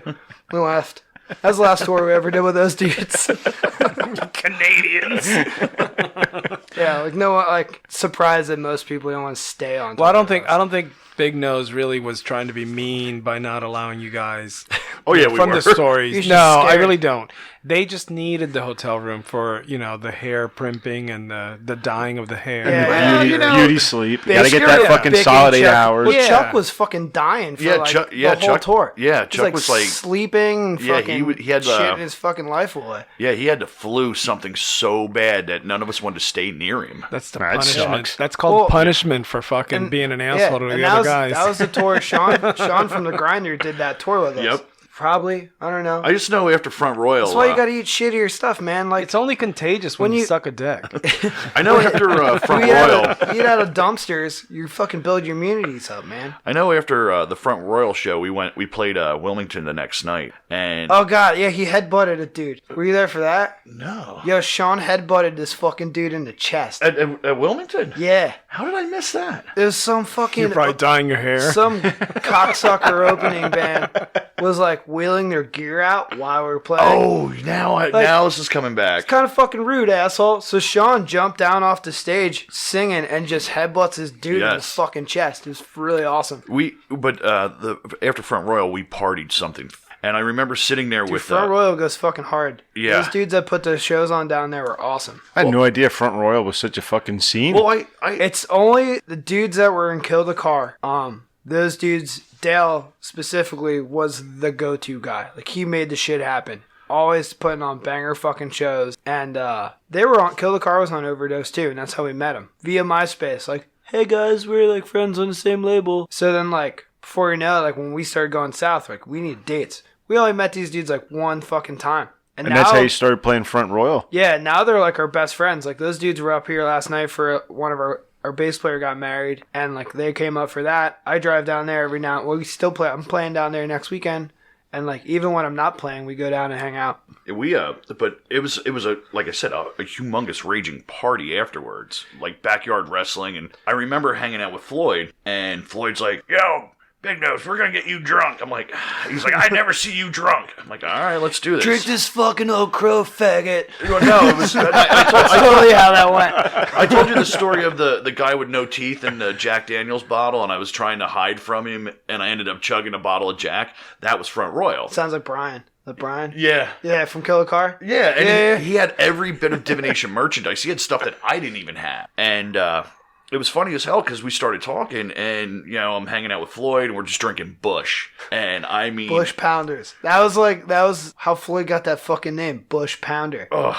Yeah. And then the next What day... does he love to drink? Floyd, it's shitty beer and whiskey. Yeah. That's it. Like, Any whiskey PBRs, and- Tecatis, fucking whiskey. The Whiskey that burns. He doesn't want to be smooth. Like Yeah, it's- Oh, it's gotta hurt. yeah, Yes. yeah. like what the gallon that comes out that nobody drinks. Yep. And you throw it out. And then it's like, now we're going to make like whiskey. old granddad, old crow, fucking shit like that. I think it says "ol" in the front. Yeah. O-L. The next day in Wilmington, as we're loading in, I have a picture of Floyd walking past me, and he looks beat and tired. And I'm like, yeah, I'm honored that I got to drink with him and make him beat and tired. So, Dude, we did like when we were doing the U.S. tour. We drank like not we collectively, but they fucking drank so much, like, cause you're bored on tour. You don't fucking do anything. You literally drive and you're just sitting and waiting, and then you get there and you sit and wait some more, and you just drink. Like, you just fucking day drink all day. And then, like, I remember coming home and, like, Travis was like, I had to drink 6 beers a day for, like, a week to wean myself back to a normal fucking lifestyle. Damn, that's You're- crazy. your last EP for Gloom Doom, you did that with Corey Smoot down at his studio. We did Cosmic with Corey. Oh, okay. We did that one with Corey. I think that was, like, one of the last things we recorded before he died. Right. And then Rippin' and Tearin' we did with Gibby. Gibby was Guar's drum tech. Okay. And he also played drums in Mens Rea with Corey. And when Corey passed away, that Karma Studios or whatever, I guess, like, Gibby still ran it, but I guess Corey's wife owned it or something. So, like, he was like, come down. We're like, dude, we can't fucking afford you guys. Like, he's like, dude, I'll cut you a deal. So we went down and recorded it in Richmond. It's all the same gear that we recorded the Cosmic shit with. Like, it was all Corey stuff. But I was in this, like, shitty rental space, and there was no AC, and fucking we had, because if you run AC, it picks up on the microphone. So It's like, I think it was like 102 outside, and inside it was hotter. Right, because there's no airflow. There's no... Oh my God, it fucking sucked. Like, at one point, I was like doing a drum take, and I stopped. And they're like, why did you stop? You're killing it. I'm like, I can't fucking see. My eyes are burning right now from all the sweat. I was like, I need to fucking wash my eyes out. And I'm like, just punch me back in. Because that one was all digital. We didn't do that one analog. And like, and we're trying to cram this on like a weekend. And like, Travis did all his vocal takes in one fucking day. And nothing but a pair of, like, all he had on was cut off gym shorts. Like, close to balls hanging out, cut off gym shorts. And like a fucking white towel around his neck. And he was probably as comfortable as it could be. Yeah, but it was hot as fuck in that place. Travis is like the Gloom Doom and Sluggernaut and all that. They're the redneck of Berks County. Travis is the redneck of redneck. I love the guy. He's from Lehigh. So he fit right in Virginia, Yeah. especially Richmond. Richmond's just that. I'm telling you, he has to be from West Virginia because he is just. Man, he got, like, I fucking was with him last night, and he has this fucking hoodie on, and it's a pig. Alright, it's like a print of a pig on the fucking front of it. But inside the pig is a cutout of a fish. I'm like, what the fuck? How do you get that? And he's like, some dude on the internet, man. He like turns around, and like, I'm probably wrong because I don't give a shit about fishing. But it was the silhouette of a pig with the print of like a rainbow, like or a striper, a rainbow trout or a striper like on the pig. I'm like, that's kind of cool, and it's really fucked up. But back to your last CP there, Rippin'. Is that why it got held up? Was Corey passed or? No, it was, we toured a lot and played a lot of shows until like 2013, and then Floyd left the band, and he was over it. Like, we played a lot of fucking shows, man, and like played a lot. We did, like, it wasn't us just playing, like, we were running shows, we were fucking booking them all, like, we did all our shit basically ourselves, and like DRP helped us a lot when they probably shouldn't have. Like, that dude has his own bills and way other things that are way more important than fucking we are. But we just handled our own shit, and Floyd just got to the point where he's like, I'm not having fun anymore, you know, and he didn't want to tell us, and he just like, he hacked it out, but it was just to the point where his shows were suffering, and he was like, so we kicked him out because he wasn't quitting. Okay. So then, like, at that point, we're like, let's write a fucking record. And we already had, like, that Rippin' record, Floyd was involved in a lot of the songs. Like, because I said something to him the other night. He's like, I didn't fucking write that record. I'm like, you wrote Kilgore. Me and you wrote Kilgore and presented it to the band and worked on it. I was like, we all wrote Rocktober together. I'm like, Meth Head was about your fucking old man, dude. And like, he wrote a couple of those riffs. Ripper, he didn't write it all, but it was me and his idea to write the song. And the fuck else is on that? Seatbelt Strangler, you didn't write, but like, half that record he was the least involved in. And like, when we did that, a lot of people were really weirded out. Like, how are you gonna make it sound like Gloom Doom without Floyd? We're like, I was kind of on that wagon as well. It's- but I don't know. We played with these a bunch, and I it just feel fell like in place. I feel like music at some point in time, like when you're creating, it's one thing, but like Gloom Doom was already created as like an established thing. So like we knew what it needed to be Gloom Doom. Right. You know, like it had the Bewley played next to Floyd for fucking 8 years. Like he knows how to fucking play Floyd. Right. Bewley knows, and Floyd knows how to play Bewley. That's just like, you know, any other band picking up a fucking fill and guitar player should be like, you play the songs.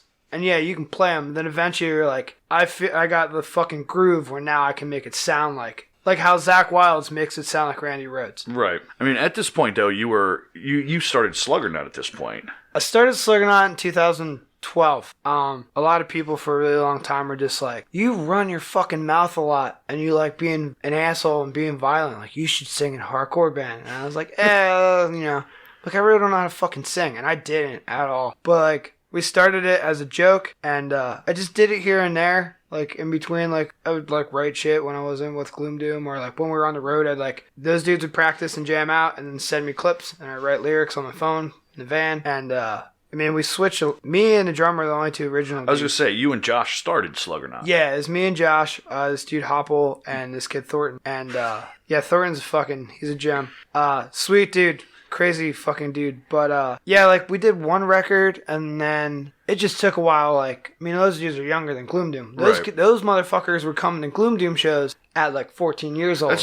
I remember Josh coming to Divination shows. Yeah. And he played with us He's probably in Set to Destruct. Yeah, the Age of Man release party. Yeah. And once again, he came up to me, oh, thank you for letting us play with you. And, you know, we've seen you so many times. And Rivers, and I'm like, dude, you're in the scene with us, man. Yeah, he's always got it. Like, my grandparents and his grandparents used to run around together. So we're like third generation friends. And then when he was young, I just started taking him shows real early. I think one of the first show that took me to was like a Dead 50 show at the Silo.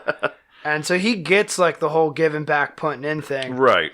When you did a couple recordings now with Sluggernaut, your songs are so like night and day shorter than Gloom Doom, for example. Yeah, for sure. Was this something to set out for, or? Yeah, it was. I mean, your full length is what, 18 minutes long, and there's like 12 songs on it. Yeah, probably. It's pretty fucking short. I know, like the new record's like 11 minutes and 5 sons. Jesus Christ. I don't know. I was like Gloom Doom. Like, even so, Gloom Doom played a secret show last night. I was going to come up to that in a couple minutes. When we've been working up to it, we were just like sitting around and we're like, why the fuck did we write an 11-minute song? Like, why the fuck is there so many notes in this? Like, and I'm like, you guys were high all the time. Like, who the fuck was we trying? Like, what were we trying to prove? You know, like, but then like when we did Sluggernaut, it was just like, no, I just want fast. I want fucking short. I want mean. Like, that's it. And that's just what we did. And then with Floyd joining the band, like, Floyd gets it. Floyd jumped in there just out of nowhere. How did that come about? I mean, our guitar player wanted, like, our first record took a lot of time to actually get off the fucking ground because like those dudes were younger, so a lot of them were like in college or like trade schools, and like we're just going through some fucking serious shit, and we didn't have a lot of time. And then we finally got to the second record. The guitar player was like, dude, I bought a house. I'm getting fucking married. I ain't got time. So I'm like, well, we wrote all these songs with you, record them. We did. And that was Destruction After Death. And so we recorded that record with him. And then I'm just like, kind of pissing in the wind. I'm like, I don't know what to fucking do. And Floyd hadn't played guitar in like 2 years. And he's over at my house and he's drinking. He's like, well, who's going to play guitar? I was like, I don't fucking know. And like I talked to Bewley, and Bewley didn't have time or wasn't interested. I talked to Riffmaster from I Want to Kill You. But like, he's fucking... super adulting. And he has a kid now too, so he was busy. I'm like, I don't know what I'm gonna do. And then Floyd's like, I'm like, do you want to write a record with me? I'm like, let's just write a record for fun and record it and put it out. So then he was like, well, fuck it, I'll just be in the band. So it's nothing like your best friend just going, yeah, fuck it, I'll just join. Yeah, and it's cool because like we all have like priorities, and then we know we're not eating out of dumpsters anymore, and like we can still just play. And he gets it. Like he left Gloom Doom knows this is night and day different. Right. Yeah. Now, when we started this though, you mentioned about being in Mushmouth. Yeah. Mushmouth is doing a festival in Germany, is it? Eindhoven, Netherlands. Netherlands. Oh, sweet. Yeah, it's Sound the Revolution Fest, ran by this dude Martin, and it was suicide. The day we pull, it's Life Agony, Propaganda, Street Dogs, Suicidal Tendencies, Gnostic Front, Yeah, it's Earth a Crisis. Yeah, I saw the Incendiary. lineup, and it was like, holy shit. It's fucking stupid cool. And yeah, we played the second day. Life Agony headlines the first day on like a Friday, and then we played the Suicidal Day the second What a day. fucking lineup. Like, and just such solid band. I mean, these dudes are like better than they ever were back in the day. I mean, Suicidal's fucking amazing now. Yeah, their lineup now is fucking super tight. And every time I see them, they're awesome. I know your friend. Knowing you, I know you're friends with Chris and you know from Mushmouth and all this. But how did you tell people how you got into Mushmouth? I used to go see Mushmouth when I was a kid. Like those dudes are significantly older than me. Yeah, They're they're- like 10 years older than me. They were a little bit older than Divination. Yeah, and we used to go see them, and I always liked her. Like chick I was dating in high school, her sister's boyfriend was burning me like 25 Life records, Mushmouth Out to Win records, and like he turned me on to like that wave of hardcore. And then working with Frank when I was in Gloom Doom, Frank was our manager. Frank and Chris used to like co-book shows at like Crocodile Rock. Mm-hmm. And, We did a bunch of shows with you and guys.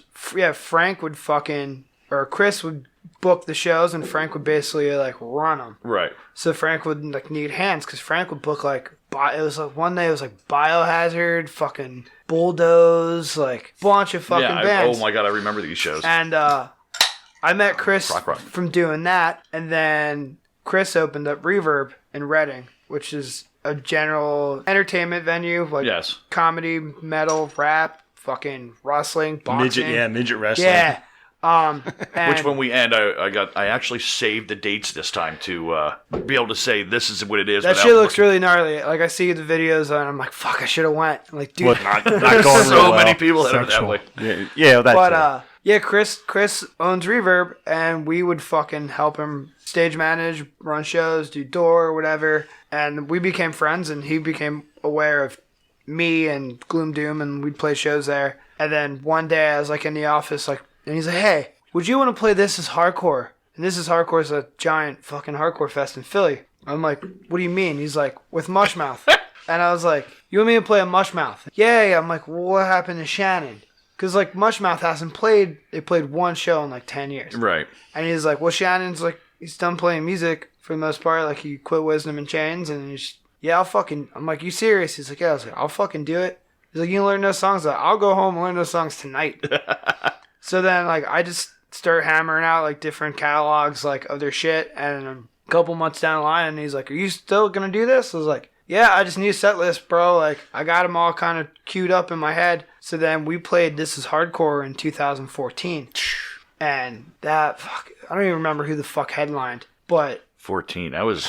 That's never a slacking show, man. No, That's like man. the fucking who's who of Yeah. hardcore. Like, It I was- want to say Misfits were the headliner on that one. no, it was, I mean, the they're. Rotting Out played, because I made a point to go see them. And that was, like, right before that dude got busted with all the pot. Okay. Like, straight edge dude smuggling pot and guitar amplifiers across the country. Like, yeah. I But- got an idea. It was a really good idea, actually. You just fucking failed. who would suspect the straight edge guy? Yeah, but, The cops. yeah, so we played This Is Hardcore, and then we played one other one-off show in 2015 at Reverb on the floor, Okay. and that was it. Like we've been getting offers for like other festivals and shit like that, but half those dudes are in Wisdom and Chains. Right. And Wisdom and Chains is super fucking busy right now. So Right. like, They just put a new album out, and yeah, they just put Nothing in Nature Respects Weakness. Right. I believe it's what it's called. Is that still hardcore? Are they still hardcore? Yeah, they're Wisdom Chains. Yeah, and but they like grew up a lot. Like Was- there's a lot Wisdom more and to their Chains, shit to than me- there was like 10 years ago. And I'm probably gonna get slack for this. Wisdom and Chains to me is the '80s hair metal with the long sing along like Bon Jovi. No, dude, What kind of anthem fucking- music? Yeah, Is that what you're anthem, saying? yeah. anthem hardcore. Yo, Chris, the like lead guitar player, dude, totally writes some like banger riffs where I'm like, that was probably on a Skid Row record. Right. But like it's just heavier, and like Jotham, the way he writes lyrics, like they're definitely sing along shit, and it's When you see them live, like, you know, Jotham will put the mic out like this and the whole crowd like rushes. And Dude, I'm not like, talking I about wa- the 90 people that are on a hardcore stage. I watched dudes like jump off of fucking PA systems like to get to that microphone to sing with And that dude. yeah, they just hold it out like this and it's just like this monster They wave. hit a fucking common ground with people that people understand them for sure. Like, Oh, that's cool. I'll have to check that out. I'm not the biggest fan, but I respect what they do because they did take something. They took hardcore and made it accessible almost. they like made it mature. Yeah. It's kind of like I talk about. I don't know if you guys are probably not familiar with like bands like the Menzingers, but like it's like you got the shitty kid adolescent pop punk stuff, but then it's like pop punk for adults, and then like Wisdom in Chains is like hardcore with adult fucking concepts. Yeah. Like, But when I saw them at Reverb, yeah, I think I've seen them there twice, personally. And that's exactly what it is. Like, he really interacts with the crowd and brings the crowd into the show. Like, it's like more of a everybody knows everybody kind of Right. feel. Yeah. And the one thing with Wisdom though is when you go to a hardcore show, and we've been to many of them going back to way before when hardcore was cool the first time around. There was always fights. Wisdom in Chains, you can feel the tension like there's going to be, but by the time the show's over, you're friends with this guy that you were kind of going, I'm watching you. No, that fight shit was more of a Berks County thing. 'Cause Yeah. we went to hardcore shows up in fucking New York City, dude, and it was not like that Right. at all. Like, dude, you everyone gets hit, and then you always have that one fucking dude that just doesn't get the vibe yet, and Right. then takes it wrong way. usually a dude with a Pantera shirt. Yeah, you know, it's like how it is. But the same dude, like those, like for like, so Chris runs this festival called Tsunami, and Tsunami is like another big fucking hardcore fest, and anyone that like likes hardcore in their closet is a Pantera shirt or a Sepultura shirt or like some old fucking like Obituary. Like there's a most weird underlying crossover bands. And there's this fucking band called Pantera. And they're just a Pantera cover band. But we put them on the fucking festival. So, like, you have your, like, Pantera. Like, you watch Pantera shows, just old stage diving and, like, push moshing. Now you got these dudes, like, doing fucking handstand, cartwheels, spin kicks, and, like, swinging for the fences. Now you get to give them their live Pantera show that they didn't get in the 90s. Because of all the fucking push moshing and skinheads or whatever. So, like, they remember this band. I'm like, you guys have no idea what's about to happen. And they played the fucking Domination breakdown. And, like, it was violent. It was fucking scary violent. I saw the video to that. That was crazy. I'm just ducking, like, covering my face. Like, it's... Everyone wanted to hear that live. Like, you know, like, dance the way they fucking dance and get down to it. Well, with you going to this festival, this is your first time going out of the country to play music. Yeah, I've never, I don't know how many fucking states I physically played in, but like we went all the way to California and back with Gloom Doom and like Florida to fucking wherever. But yeah, this is my first time out of the country. So Like, period? Like, ever? Yeah. Oh, you'll love it. Yeah, it's gonna be really. I don't know. fucking ridiculous. He's about as redneck as No, it comes. dude, fucking He's probably telling gonna you, punch dude, me like, now. He's fucking ready to cruise around. I'm not wearing this America fuck yeah Ah, vest. dude, you'll fucking love it, dude. So be like, Erica, fuck yeah. Yeah, But you'll fucking love it, dude. They fucking totally dig American culture over there, and they're fucking straight up into well, it. like the dude, They love the music more Yeah, like- than what we love it No, here. and the culture. Oh yeah. Well, they're huge, dude. Europeans in general are just bigger overall music fans. they're way more accommodating. Yeah. Like, from what everyone was telling me, like the dudes from Strength for a Reason and like Chris from Mushmouth, like you go over there from American band and you're treated like a fucking king. Like they feed you, they put you up, they fucking cover your costs. You know, and like here, if you're a touring band, you're just like, can we sleep on your floor? And like, yeah, like no. Well, that's Here, where the it rats seems like if sleep. you're a band from Europe and you come here, they're like, you raped women. Yeah, Yeah. fucking Saxon, fuck you. Like, I'm winding down here, but you've talked about a lot of bands that you've played with in this and this. Give us a list of the bands that you played with. I mean, from top to bottom. 621, Gloom so I was Doom. in 621. Then I was in Slain Child Mourned, Gloom Doom. I played a couple shows with Submarine Screen Door. Which actually, I own a business with that guitar player now. Screen printing business. Anthrophobia. Played a show with them. I Want to Kill You. Sinking Earth. Mushmouth. Rodent Lord. Who the fuck else did I play for? Common Enemy I played drums and sang for. Sluggernaut. There's a lot. It's like always like one fucking like, can you play one show? Like, whatever. Right. You're gonna learn them. Oh, I put your name up for the guys from Divination. Got a prog band now. Ugh. And I threw your name in that hat like a half a dozen times. What the fuck is the name of that? It's like Whatever this is. yeah, it's like a sentence. And Oh, I fucking hate sentence band names though. it Wait, was is that Brad? yeah, Yeah. Brad and Chuck. I love you. I love Brad, but Jesus Christ, like any band that's like The autumn days of the night before tomorrow's fucking bullshit. I fucking hate it. Now, when I tattoo him, he comes in and he tells me, I'm like, so how's the band going? He's like, good. Like, am I going to like it? He's like, there's normal singing. You won't like it. I'm like, all right, just quit now. I'm really picky about my fucking lame singing. But in the meantime, no, I threw your name in it because it is about as prog as it can possibly be, and it was one of those things that they kept on. To me, when they would tell me, it's like, he wouldn't be into it. He wouldn't be into it. So, but they could probably record it for him at least, so they're not doing it with a fucking computer. no, they actually did get a drummer now. Really? That's yes, cool. yes. That's pretty much all I got for our guest story. I just want to say, I haven't been to that many Gloom Doom shows ever, but I do remember going to Reverb You came to a Slant show. when it was like on the side Yeah. stage. And it was like there was another band that was playing. Was it Rumpelstiltskin Grinder? They were supposed to play. It was a 420 show. There was you guys threw a bunch of like shit, Yeah, and like so hands that, all right, and dildos so and things. Slain Child It was Mourn. awesome. Yeah, Slain Child Mourn stopped playing, and then Rumpelstiltskin Grinder was on this show, and they canceled for whatever reason. So like, what the fuck are we gonna do? And we're like, let's just make Slain play. We're like, we haven't practiced in fucking years or played. So we literally I texted the guitar player who none of us have seen. No one, even his close friends, like, where the fuck is this dude living? Like, I texted him or I called him, left a message, and all of a sudden I get a text message back. What time, where, address? Like, shut the fuck up. So we're like, yo, we gotta go get the keyboard. So, everyone in Gloom Doom, except for Travis, was in Slain. Because Floyd even sang for Slain at a point. So we all left, went and got the gear, and came back. And we always had boxes of, we would just put random shit in this fucking box. Like, mannequin heads, fucking shitty stuffed animals. One point we had salt and pepper shakers. But then we had, the fake prosthetic hands from, Halloween stores. And they're really cool to throw at people. But they're fucking expensive. So we used to take latex gloves And blow them up, right? And fill them with expansion foam. And then just dump them out. People would throw shit at them. So when we did this show, it was our first show ever, in 3 years. I got shitty garbage cymbals from someone. It was we were throwing cymbal stands into the crowd. And fucking people were just piling up and throwing the box. We called it the boxer raunch. Fucking hands at each other and whatever the fuck was in there, Halloween rats and things like that.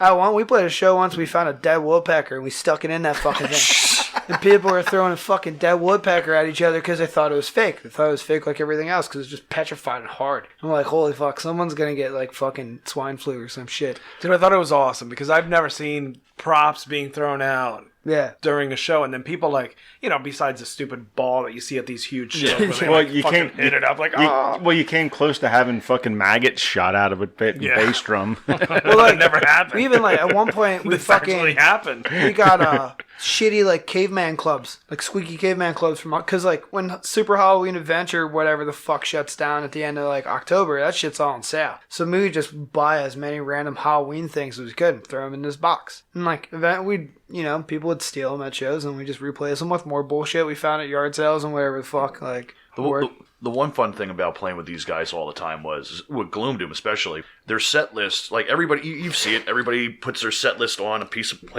paper, typed out, big bolt. No, they had, the greatest porn magazines that they would rip out the center folds and just that's write it fucking on top. amazing. And then the best was they would leave them on the stage for the band after. So there was times where we would play after them. Or we give them out to underage kids. That's a fucking collectible right there. Yeah, there's times where we're playing and there's this chick's vag just spread wide open, right here next to my drums. I'm like, So you're playing with a fucking hard on. yeah, the whole time. I was playing with 3 sticks that night. It was just Well, 2 drumsticks. And it was a just toothpick. efficient, man. Well, Who the fuck's carrying a notebook with them? We didn't have a notebook, but we had porn. We had Dude, plenty of fucking porn. That's so brilliant. That's Yeah. awesome. It was then so awesome. so- It's here's the set list. Yeah, we're out of paper. list. Yeah, better go to go get a fucking shitty 3-pack. Who, you buy a shitty 3-pack at the porn shop, you're only looking at the club magazine. You don't need to look at leather and lace. That's fucked up. And there's the other one with some chick with a ball gag on. Those are great set lists. yeah. They're not great for jerking off, but they're great set The lists. best was when we were on tour, Austin would run over to me and go, look, is this one good enough for the drums tonight? I'm like, that is perfect. We would literally flip through it. And I'm like, I want that one. I want the one with 2 dicks in that chick's This one's ass. tonight. That's my set Yep. list. That's fucking. And he would leave them there. And yeah, they were, Yeah, so that's the encore shot. this one time, because it became like the notorious thing. Everyone's like, oh, Gloom Doom set lists on porn. One of my friends had a box that I guess his brother left behind from high school. He's like, yo, I got this fucking box of porn. I'll give it to you guys for set list for your tour. I'm like, all right, cool. So he gives me this fucking box of porn. And I take it with on tour. And at some point, it's when I had it in my car before we left, some of them spilled out. So I grabbed them, threw them in my backpack. We're in North Carolina, and we stay at this chick's house. Candace Hunt, she's a junkyard princess. She had a lotus blossom with a spark plug in it. Like, grew up in a junkyard. Floyd's like trying to like sleep with this chick.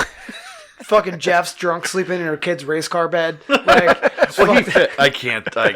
you take the leg off because his leg came off. You got plenty of room. I wasn't gonna say it. So fucking, we leave this chick's development. She lives in this nice development. I pull out onto the road. Checkpoint, like immediately. I'm like, motherfucker. In between the van seats, we kept a cooler, and this cooler had like the box of porn. Like there's like 30 porn mags stacked right there, and then there's a fucking Bewley passenger seat with a centerfold, you know, checking naked chicks out. And a cop comes up, he's like, we're just doing a ID check and driver's license check. And I'm like, oh, okay. And like sees all this fucking porn through the window of the van. And I go for my wallet, and I don't have it. It's in my bag. And I'm like, can I get it out of the back? It's in my bag. He's like, yeah, just go to the back. I'm like, all right. So, like, I open the door, and now you can clearly see the depth of how tall this fucking porn stack is. And I walk to the back, open my bag. More porn falls out of my fucking bag all over the fucking street. And this cop's just looking down like, what the... Like, he's like, here's my ID. And he's like, you can pick that up. And I'm like, yeah, sorry, man. We don't want that in our southern states here. Hey, it's not illegal. Yeah. Yeah, Virginia's alright. We always dude. have fucking porn on us, man. Like, that's what we Oh, you did. have to be. That's my sister. Virginia's not quite southern, but they are southern. They're that fucking... Don't tell them that, man. They take fucking pride in that shit. Yeah, they do. Like, now Maryland, like, you can talk all the shit you want on Maryland. That's just like a giant Mason-Dixon line to them. Like, fuck Maryland, man. It's not... We were in South Carolina with the New York DM guys. Okay. There's this chick, Cynthia, that used to book us down Yes, there. yes, And yes. Do you know Cynthia Alexander? Yeah. Yeah, her and She was a fucking huge Divination fan. Rob, fucking Coffin, dude from Coffin Syrup. Yep. Yeah, those dudes would book us down there, and we were in the kitchen, like, they cook food for us and shit. We were playing this, like, death metal festival for Halloween, and someone bring up Maryland, and I was like, fuck Maryland, man, ain't in the fucking South. It's like, I don't even fucking eat grits, dude. I was like, holy shit, they're really pissed off about this. Divination played in Western Maryland out there, Cumberland, and this was one of the weirdest shows that we played. I've told you this one. Around here, we were the heavy band until Rivers came along, but we were always that you weren't getting heavier than us. And then they were the talented band. Yeah, they were actually. Well, here we go out to Cumberland, Maryland. We were the lightest band. We were like My Dying Bride on a suffocation show. That's how like intense these bands were. And once again, no, it was Maryland. That's Gloom Doom on every fucking show. Never fit. Well, the one of the last shows Divination did with you was down there in Honeybrook, and all the bands were like your standard. Oh, the metal on the Maple fucking place? Yeah. All your bands were your standard death metal. Pretty boring. I hated this that fucking jerk off with his goddamn LEDs and his fucking fret markers on his guitar. Fuck him. But fuck him on that alone. Hold on, let's go back to this one. Elaborate a little bit. Oh, the fucking fret markers, like the dots or whatever. I don't know. He had LED lights in them. LED lights? fucking lights in them. Like, dude, you're not on Limp Bizkit. Yep. It's not cool. And Fuck he you. also came in with this leather jacket. He was like a big jarhead muscle dude, and he had like the black and white leather trench coat. Trench coat. Yeah. Dude, like thought he was in the fucking Crow. Fuck that's him. fucking amazing. But it was like it was leather, but it was like cow patterned. This was something a chick would wear. This is not. And he was just, and he had a good death metal voice. That was the only thing about the band. The biggest thing, like, man, Gloom Doom used to make fun of bands all the time. And it wasn't because we were better or worse. It was just you made it easy. Yes. Like, we would get oil changes at, like, Walmart or whatever. We'd sit in the parking lot. Me and Floyd came up with this game where we'd sit there. And you'd see these fucking kids, and you're like, they're in a band. Like, you'd pick them out. Like, they look shitty. But, like, flat iron fucking hair, like, skinny jeans. And I'm like, what do you think that band sounds like? Floyd's like, oh, probably like... I was like, yeah, but I'm like, that kid probably plays the keyboard, so it's probably like, and we just, and like, when we, a couple times, like, those fucking kids ended up on the show that we were playing that night, and we're like, fuck, and then they play, and we're like, you're right. We saw you at Walmart. Well, the tour we That's did, the first night was in Richmond, and there Wonderland. was it? No, the Was it Canal Wonderland? Canal Club. That place is fucking rad. And the band that was supposed to headline was going to bring 300 people. I want to say they were like El Diablo or some shit like that. And they're watching. There was a band before Divination. They were the openers, and it was Divination, Gloom Doom, and then there's El Diablo. And during Gloom Doom, these guys were sitting there like, they're good, but they're not us. And me and Brad like took offense to this. Like, we're like, Brad and I. what's that? Brad and I. Brad and I. Brad and I really took offense to this, and we were like getting pissed. They're walking around like just total cock smokes, and they're like, "You wait till you see our crowd." They go up to play, and we're like, It was probably Brad and Big Nose standing there. "No, like, we were where's everybody at? We were sitting at the merge table with Austin, and we were telling Austin about the shit that they were talking, and there's like nobody there. Nobody. Like, when they played and when we played, there was actual a couple people there. Like, the Mens Rea guys came in. Yeah. And these guys sucked. And it was funny because I was talking to Floyd before this, and Floyd's like, I bet you they go, "Nee," with the keyboard, and it's dent, ticket, dent. And it was that in a disturbed kind of manner. Since you brought up Richmond, I was curious. Like, you guys recorded in Richmond. Yeah. And probably played there a ton of times. Yeah, a handful of times. Like, how big is like the Lamb of God and the Guar guys? Like, how involved are they in the scene? Oh my god, those the Guar dudes, guys. those dudes are fucking all in it together down there. Yeah. It's really cool. So it's Guar, Lamb of God, Municipal Waste, Iron Reagan. Those are like the same dudes basically. And did Municipal Waste, wasn't that guy like part of the slave pit for a while? Wasn't he before he Mens started? Rea. Mens Yeah. Rea. Mens Rea Alright. was like the spin-off from Corey from Guar, and then most of those dudes were like the slaves, and then like their road crew guys. We did 2 really weird shows down there. So when Corey died, which was Flatus from Guar, One of the greatest metal guys I've ever met in my Who? life. Oh right, I didn't Corey realize. Smoot, yeah. Oh right, I didn't even realize he passed away. Oh, yeah. he They passed were in the away, middle like, of a tour. 2012. Yeah, they found him dead in his bunk on like the fucking Canada border. No shit. Yeah, Yeah, he had a From what? heart attack. yeah, some sort of like cardiac arrest. Yep. So we heard about it, so we hit up what is now Pustulus from Guar, his wife, girlfriend, baby mama, whatever. Eve, we hit her up and we're like, yo, we heard about this Corey benefit. We wanted to play the Corey benefit. Like, he recorded the fucking record. It's like the last thing he did. Like, we think it'd be cool. So we went down there and it was us, the Dave Brocky Experiment, the Kung Fu Dykes, which ended up being that chick that was in Guar for like a hot minute. Yeah. Oh, the second singer. Yeah. Then Who was- Did Iron Reagan play that fucking show? Yeah, I believe Iron I Reagan think did. Iron Reagan was on that show, and so we played that, and like I said, all those dudes were involved. Like the Municipal Waste dudes, like they all had their fingers in for this like Corey benefit. Well then, fast forward a year, and Lamb of God, Randy gets locked up in the fucking to a Czech Republic. Oh, right, yeah. Because he got accused of fucking killing that kid. So they threw a benefit show, and we're like, yo, like we want to play that fucking show. So Eve again hooked us up, and we go down there, and it was us For Randy?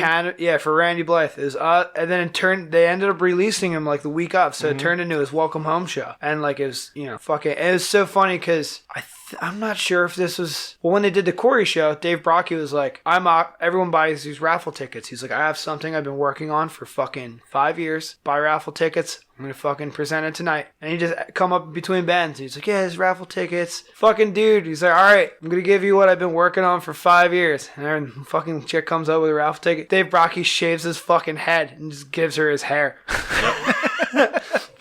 But like those dudes were all involved in like helping each other out, and like when awesome. I know what I'm getting at. So when Corey passed away, Cannabis Corpse played, which is like half the Municipal Waste dudes played for Corey's benefit. Well, their singer quit like the week of. Randy Blythe came in from Lamb of God, learned all the fucking Cannabis Corpse songs to the best of his knowledge. He even wrote out like poster boards, and he just stood on top of them. And like, all they do is smoke weed. That's what the whole band's about. So he just wore sunglasses the whole time, and he had his cheat sheets. Yo, they fucking killed it. And like he sang like Cannibal Corpse, like guttural the whole time, like not how he sings in Lamb of God at all. And like, So you did great. yeah, they were fucking awesome. It's that whole show's live on fucking line. Richmond has a really good That's scene. great. I've always wondered about that. Yeah, those Because, I mean, dudes, it was- those dudes all all work. those- They all work together. Cause like, dude that's plays drums in Iron Reagan, he was in Darkest Hour, and like when we recorded that last record, like that dude goes walking by me, and I'm like, I fucking know you. I saw you. You were in Iron Reagan. He's like, yeah, like I'm fucking jamming with some dudes in this other practice spot in this building. But yeah, all those they're all fucking involved. Like and like Pusteless now, he was in some other bands then, and he was playing the Corey Benefit show, and then before you know it, like they fucking recruited him. Yeah, And just- that dude fucking shreds. I always thought that seemed like the tightest scene around. Like even Yeah, when they I are. lived in Northern Virginia, like you always heard about the Richmond scene. Like that was always a big deal Those back dudes then. all work together, and like there's this other little bar I keep saying Wonderland, and my buddy Derek books down there, and he fucking bartends down there, and that's like the smaller cap club. Like Canal Club's huge. Canal Club can Canal hold Club's- 1,500 fucking people. It's from like what the I see. silo. Yeah. And it's weird because it's on the second floor. And there's another shit downstairs. Little Ozzy play there. When we Yeah. play there's like a midget Ozzy fucking cover band. Oh my downstairs. god, that's awesome. Yeah, little No, Ozzy. it ain't. Let me see your hands. He had the fucking We're like going. tassels and shit under his jacket. But yeah, it was funny because when you were saying about the downstairs, the upstairs, like I said, is about the size of the silo, and they have cranes that literally lift the PA board up to the second floor. Yeah. And all Nice. they do is just punch it in, and it runs that PA. Well, that band we reviewed on the second show, 333. Yeah. they're from Richmond. Okay, cool. Like so, they're.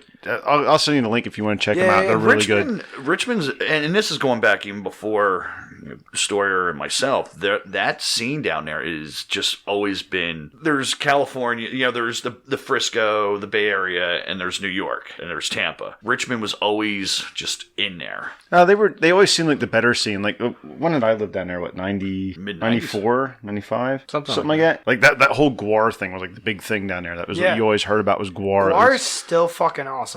Like, Odorous died, and that sucks. But, like, it's the new record. But they're holding on, yeah. yeah, the they new are. record, I mean, it definitely, it's like one of those things, like, when your fucking input jack shit's out on a live show, you lost everyone for that show, for sure. Like, you had your momentum and then fucking shit out, and now you lost half your crowd. And, like, I think that's kind of what happened with Guar. Like, it just kind of put everyone at a stalemate, and people were like, oh, well, fuck, Guar sucks now. But then, like, when they came back, and they played at Reverb, I remember like I was fucking hanging up like a lighting rig, and they're ripping through fucking love-hate songs. I'm like, this still kicks ass.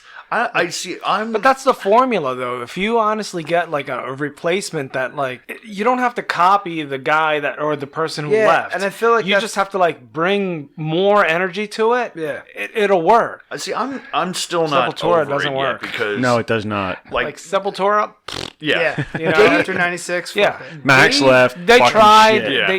They tried to copy it. I feel Right. like that's what sucks. Is like when you try to copy the thing that's missing. Yeah. You can never fill that void. Right. You have to bring your own fucking shit and make it like a different great thing. Like, See, Do, my you do problem your with- best to fucking present what was there, and then you just make it your own. My after problem with Guar is I was friends with Dave. I mean, this is like Guar made some really shitty albums in the mid '90s, and that. Some of the shitty albums are really cool. Yeah, they you know were. what? Going back, yeah, to but yeah. it's not. They It's not were. just the Carnival of music. Chaos It's- has really cool I fucking. I riffs on hate. it. I still hate Dude, that. how Billy many- Badass is hard as fuck. How many of them fucking bands actually got fucking harder as they went on? Oh, yeah. As Yeah. opposed to the fucking opposite. Like Well, most what? bands. How I mean, many look at people fucking go to see the Metallica, for show? Christ's sake. Yeah, yeah. Like how many people go to see the show for the music? The majority of the See, people go for the experience. Yeah, and the whole show. Like me, it's- I'm there for the music, it's but I do more. get the. you know what I mean? Like but I've seen Guar 25 fucking times. yeah, Like, I've seen them. I've never seen them once. Oh, dude, Really? They're Never. playing. They're Oh playing my the God. I missed the Sherman- first time. They're playing Sherman Theater. He did. My and, brother broke his leg. and like, well, I don't know.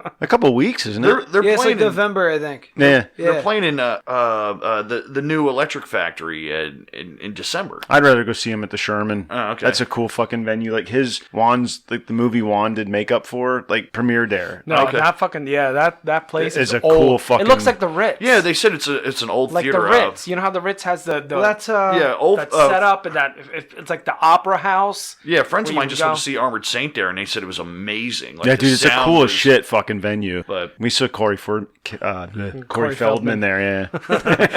The only human who shows up to watch a movie in sunglasses. Yeah.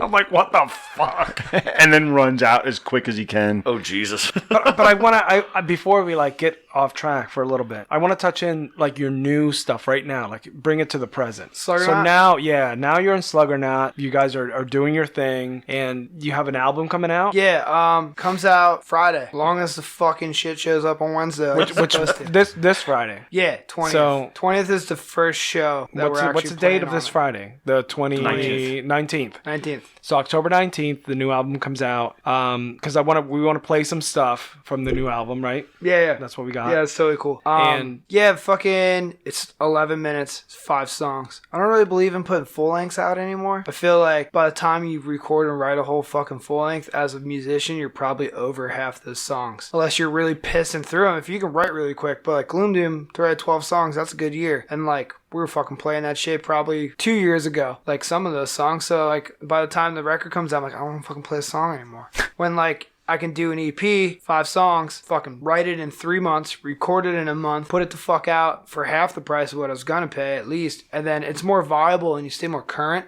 Bane did that, the hardcore band Bane. They pissed out so many EPs and they're all fucking solid from front to back. There's no weird stalemate records. The thing I feel about with EPs is, I still buy full-length records, Yeah. or just CDs in general. And there's, like, on the way here, I was I got listening to the ADD, last... man. After track 8, I don't fucking listen Right. to shit. You know, I was listening to the New Testament on the way here, and I'm like, wait a minute, there's no way I'll ever hear this song live because it's just space filler. But if you took the first 5 songs on the New Testament album, they're fucking amazing. Yeah, but how many of them fucking songs did they play on the new album? Off the new album? None. But what's the chance of me hearing track 7 off of the new album compared to, something else? So, and yeah, I get it, but I still love hearing where you're at this time. I'm old, so... Well, I mean, to be fair, I got out of metal a long time ago. Like, I got so fucking sick of the fucking bullshit. It was just the same recycled shit for years. And then it was just recently, that I got into it again. Like, the Bandcamp is what did it for me. It was Lamb of God, picked it up from when it was dead and, fucking made it a viable thing again. And then it fucking got really repetitive and shitty again. Since you're a little bit younger than... Well, I'm younger than these two, and you're younger than me. Yeah. Me, personally, in 2000-ish, Slipknot was, what revived metal from my days. Yeah, you're not wrong. Okay, so what could revive metal now? I don't know. I fucking... Set list written on porn. Yes. Power That's Trip. what'll fucking All right, do it. So Power Trip. Power Trip is pretty fucking Yeah. old, actually. They're 10 years old, but they're doing really well right now. They just sound like everything that you wanted from Sepultura that you haven't heard in fucking 20 years. Did I have them on Pandora at work, and they pop up every once in a while? It's like, fuck, what the fuck is it? And every time I'm like, what is this? And I click it, it's Power Trip. I see I'm the like, what logo all fuck? over It's the place, awesome. and They're they were Yeah, at Decibel amen. Fest last year, and I didn't get to see... Well, You would like them. I probably did see them. Yeah, I was they're probably fucking drunk. awesome. Straight to the point, no bullshit thrash. It's cool. And you it's know what? good, There's a lot of heavy, that shit. heavy. There's a band from Ohio called Wraith who is fucking wicked as shit, dude. They are fucking... I've been jamming them a lot lately. And, dude, and Overkill. Oh. Overkill will never fucking, just go away. I had this conversation with the guys from Decibel, and it was funny. I said, name me a bad Overkill album. And they looked at me with the straightest face. I and they Hear went, Black. Really? It's not as good as everything else. See, it's still good, but it's not as good. They said Relics, and they said Relics only because of the fact that it kind of got a little too groovy. And I'm like, okay, I can get that. I can get into that. But in the meantime, no. Yeah, I love I Hear Black. I can't tell you a bad Overkill album. New Iron Reagan shit's really awesome. Yeah, it is. That's a band that I got into just recently. Yeah. I mean, it's Tony from the Waste, it's a couple dudes from the Waste, and same energy. They get it, man. Jungle Rot still fucking doing Jungle it. Rot's been doing that They're since heavy as before fuck. Divination in 93. Warbringer. Warbringer's Oh, Warbringer's dude, they're fucking fucking awesome right wicked now. as shit. There's Yeah. a lot, I think this new Kickback is going to be a lot of, I don't want to call it a thrash revival, because thrash to me is I could piss a thrash record out, to be totally honest. Yeah. But it's the well done thrash, kind of how, to be totally honest, Kill 'Em All, a fucking 14, you watch 14-year-old kids play it all the time. Right. it doesn't take a genius to kill them all. But now fucking Anthrax, like those fucking early records, like that was some thought out shit. And I feel like Danny Wilker, I mean, was involved right in the beginning. I think that's what like a lot of these like Power Trip, like as simple as it is, there's like I'm like I would have never thought to structure a song like that. And it makes total sense. I think the context, like Kill 'Em All, like you think about that came out what 82. Kill 'Em All. I wasn't even born yet. And fucking in '82, I mean that was some fucking crazy shit. I mean, you know, they were just coming on the heels of Venom and right. Yeah, but I just want to add Bad Brains. And Bad Brains was 79. Oh my god. Yeah. I was thinking this the other day. I forget where I was at, and I listened. They were playing Metallica from like Load and Reload. And now I work with me here on this since we have the three of you guys. We're all into metal. I think you're gonna say. I know exactly what you're gonna say. Ain't my bitch. Okay, if Metallica came out like let's just say their first album was Load. There was no Kill 'Em All. There's no Justice. No. It's a good record. What would you have thought? If that would have been put out as a side project, if that was not called Metallica. Okay, that's what I was hoping somebody would say. Same with like me and Juan have had this talk before. The Sepultura shit after Max. Yes. You could have called it whatever the fuck. It's really good. That's it. But I don't consider never it. should You have call been it Sepultura. Sepultura. Yeah, you call it Sepultura, and you instantly. That's like saying Like you're gonna make a chair. To be total fair, like Cavalier Conspiracy has just as much right to call that Sepultura. Dude, they're And fucking it's new more so album. better. I got Yeah. a question for you three then. Sepultura minus Max or Soulfly? Which one would you like better? Soulfly. Yeah. Really? I agree. Yeah. I can't get into either of them. All right, so here's the Yeah, but deal. Soulfly isn't Sepultura. Soulfly, it's its own like. No, it They're isn't. more tribally and. But hang on a second. Let's just get to the fucking I could point talk here. about this shit for ever. And the fucking we should have point started is with this. the point of all this is Max was Sepultura. Yes, I'm yeah, sorry. Yeah. So like I said, I don't like Sepultura without but Max, but I don't Sepultura- like a Soulfly. like the love first Soulfly. album of Sepultura versus the towards the end. How much Soulfly have you listened to? They went that So way. here's the thing, like They when were turning first, Soulfly. from me being like a super Sepultura nerd and reading his biography or whatever. That's the only one I haven't read yet. He releases shit in groups.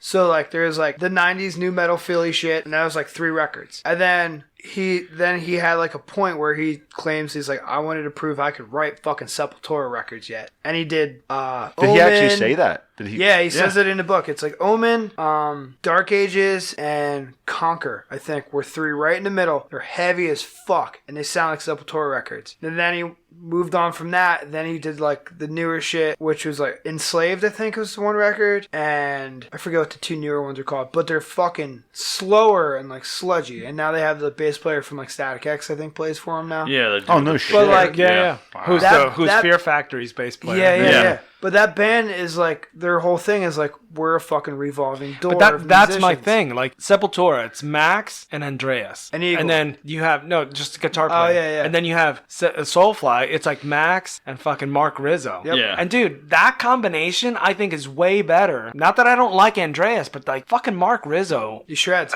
he fucking can play. So, Like so that dude, He's one of those. he can like chunk it like the last and then, like, fucking the last fly time it. I've seen him, I could be wrong. I don't know if he's still involved. So Gargantuan Soul, those dudes, Opus went and made Dead by Wednesday. Yes. We toured with those fucking dudes. They the They metal did a shop. our tour friend, with, our friend. Oh yeah, Opus is an old head. So Opus has his hands in like the Hate Breed dudes and the fucking Yeah. Soulfly dudes, like all the old dudes. Well, Ross, who originally played guitar for Dead by Wednesday, left. They picked up fucking Rizzo, and I went to fucking Young Ones one night, and there's Mark Rizzo sitting doing an acoustic session with Dead by Wednesday. I'm like, what the fuck? Yeah. and he's And like they opened for shredding fucking flamenco shit on like an acoustic guitar. Like they just- opened for Dude, he's a Dude guitar from the player. dude from In Living Color. no, Or not In Faith Living No More. Color, The guy Faith No More. the guy that died. The original singer. The We Care a Lot fucking guy. Yeah. Oh God. Take my goddamn Faith No More fan club membership away. Oh, what the hell was his name? I don't know. Take it now. Shredded. You will be Really? stripped. Like you still fucking do you like send in your proof of purchase on cereal boxes yet too? Yeah, I do actually. No, He There was sent a- this Who the fuck picture. joins fan clubs yet? no, it was a joke. It was a. Yeah, of course, dude, it was, that's yeah. a fucking card-carrying member of the Kiss Army right there. Yeah, for Damn sure. right I am. 17 days.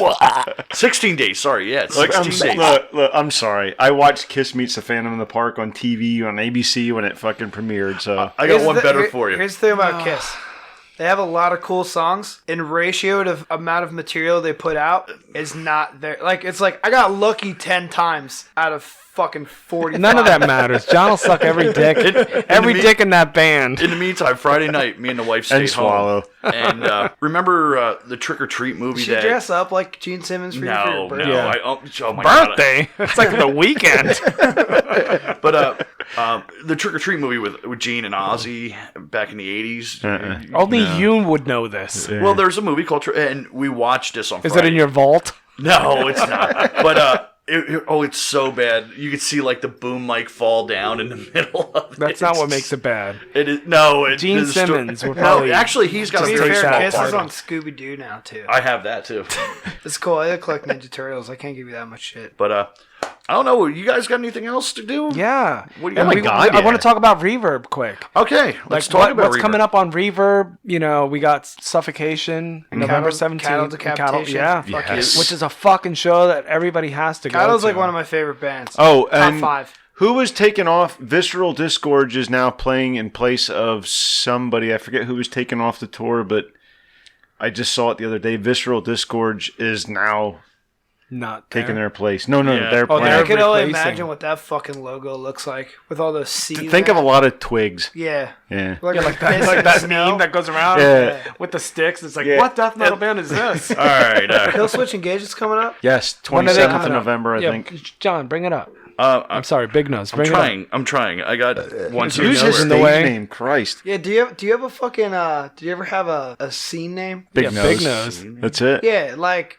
Austin's like Austin. Nose Jim. strip. And I was just Stoyer because it worked. But then like Vader. Justin Enemy, and then there's like, Justin Sellout or I- Mohawk Sean. I was always Johnny. I love that. Johnny, But you didn't get breathe like right. you didn't get like strip. you didn't get like the hyphen band name like Johnny Nation. No, I never got any of that kind of stuff. I was Johnny always just Aggression. See, Johnny. Johnny Aggression would have kicked ass. I know, You but could No, have that fucked wouldn't so many work. more chicks. Fucking Johnny Vader. Johnny breathe right. Strip. man, you know what? I don't like any of you guys. Fuck off. I'm trying to pull You this don't have to up. like us. I had it set. Oh god, I had it saved. so yeah, there well, it is. I got it. I got got it. Yeah. It's about fucking time. Can you read? No, I can't Do actually. your bifocals out? Shut up. You'd Obey never the see past the Brave. nose. Obey the Brave on November 11th. That looks like a fucking. Yeah. It's better than Larry But Over. you should still support it. Check it out. Right. Halfway to Hell, an AC/DC tribute band. I checked that out because I love AC/DC. Hell yeah. I'll go to that. Suffocation, November 17th, like you guys Yes. said. If you like metal and you don't go to the show, I'm revoking your metal card. Well, let me tell you Cattle, something. man. Yeah, because he's Cattle. the Since we always like he's to the bring up, membership guy. since we like to bring up old shit on You're this, probably a fucking extreme couponer, aren't you? no. I got my tickets on Groupon. There you go. Yeah, $5 off. But what you were saying about My wife's Scottish, cheap. But no, dude, think about it. Like we like to talk about old shows. Like me and John seen that Lemoore. That was like back in the day. That was the fucking club everybody wanted to play. Like we seen Deicide there. Yeah. that was the club at Deicide. That motherfucker is so intense. and so I racist. met him at Reverb and came out. He had leather jacket on, stick straight black hair, fucking upside down burnt cross, and he's like, "Hi, my name is Glenn." I'm like, "Holy fuck!" Wait, Like, did he shake your hand? yeah, Yeah. Dude, he Super- came out and we hugged him. dude, super intense. And then he was like, at the end of the night, I was like trying to go over show with him. I'm like, yeah, like we get there's like a 50% merch cut, like the whole club deal. That's how he's like, fuck, there is. Fuck you, Okay, motherfucker. okay, Satan, keep your merch money. Never mind, I'll keep my soul. Go home. amazing. In your pickup trucks. They were touring in 2 pickup trucks. Yep. Well, think about it. They got in trouble because he shot a fucking squirrel in his front yard while he was like I doing thought an you were gonna interview. say a school or Dude. something way Oh no, cooler no, than it was a squirrel. My wife sees him for the first time. Like I've seen them live, before. But Kirsten didn't. So she sees him for the first time, and they're done. She goes, "He reminds me of a grandpa." And then he comes out. Yeah. Then he comes out. She's He like, reminds me of Sex Machine. he's such a from good Dusk Till grandpa. Dawn. He comes out. And he has this Harley jacket on, like this Harley Yeah, the Davidson the leather old jacket. school leather fucking Yep. zip So he up. comes Dude, out, we're like, yo, what's up, man? He comes over, he goes to shake a hand. We hug him. He's like, oh. And he leaves. She's like, oh my God. I just hugged him. He's such a grandpa. He's so great. I'm like, yeah. With his upside down cross burned in his fucking head. He Well, was that's what fucking every grandpa sponsored should by have. Harley Davidson. Yeah. Yeah. Yeah, Well, that's the he's- thing. Like, But what I was getting at was we went up to see Suffocation with Frank, and they opened for Malevolent Creation on the Retribution tour. Hey, I asked you to go. And On a retribution tour. Wow.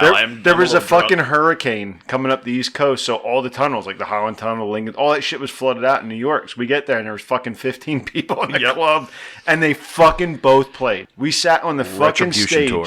That's all my I'm gonna next say. life. Dude, my Holland next Tunnel- life, I will fucking make I was that coming. decision. We were coming out of New York City one night, and fucking Holland Tunnel, and this dude's got this like cherry fucking brand new Lincoln in front of us. It's like 3 a.m. Fucking dude is ping ponging off the walls of the Holland Tunnel, just smashing his fucking car up.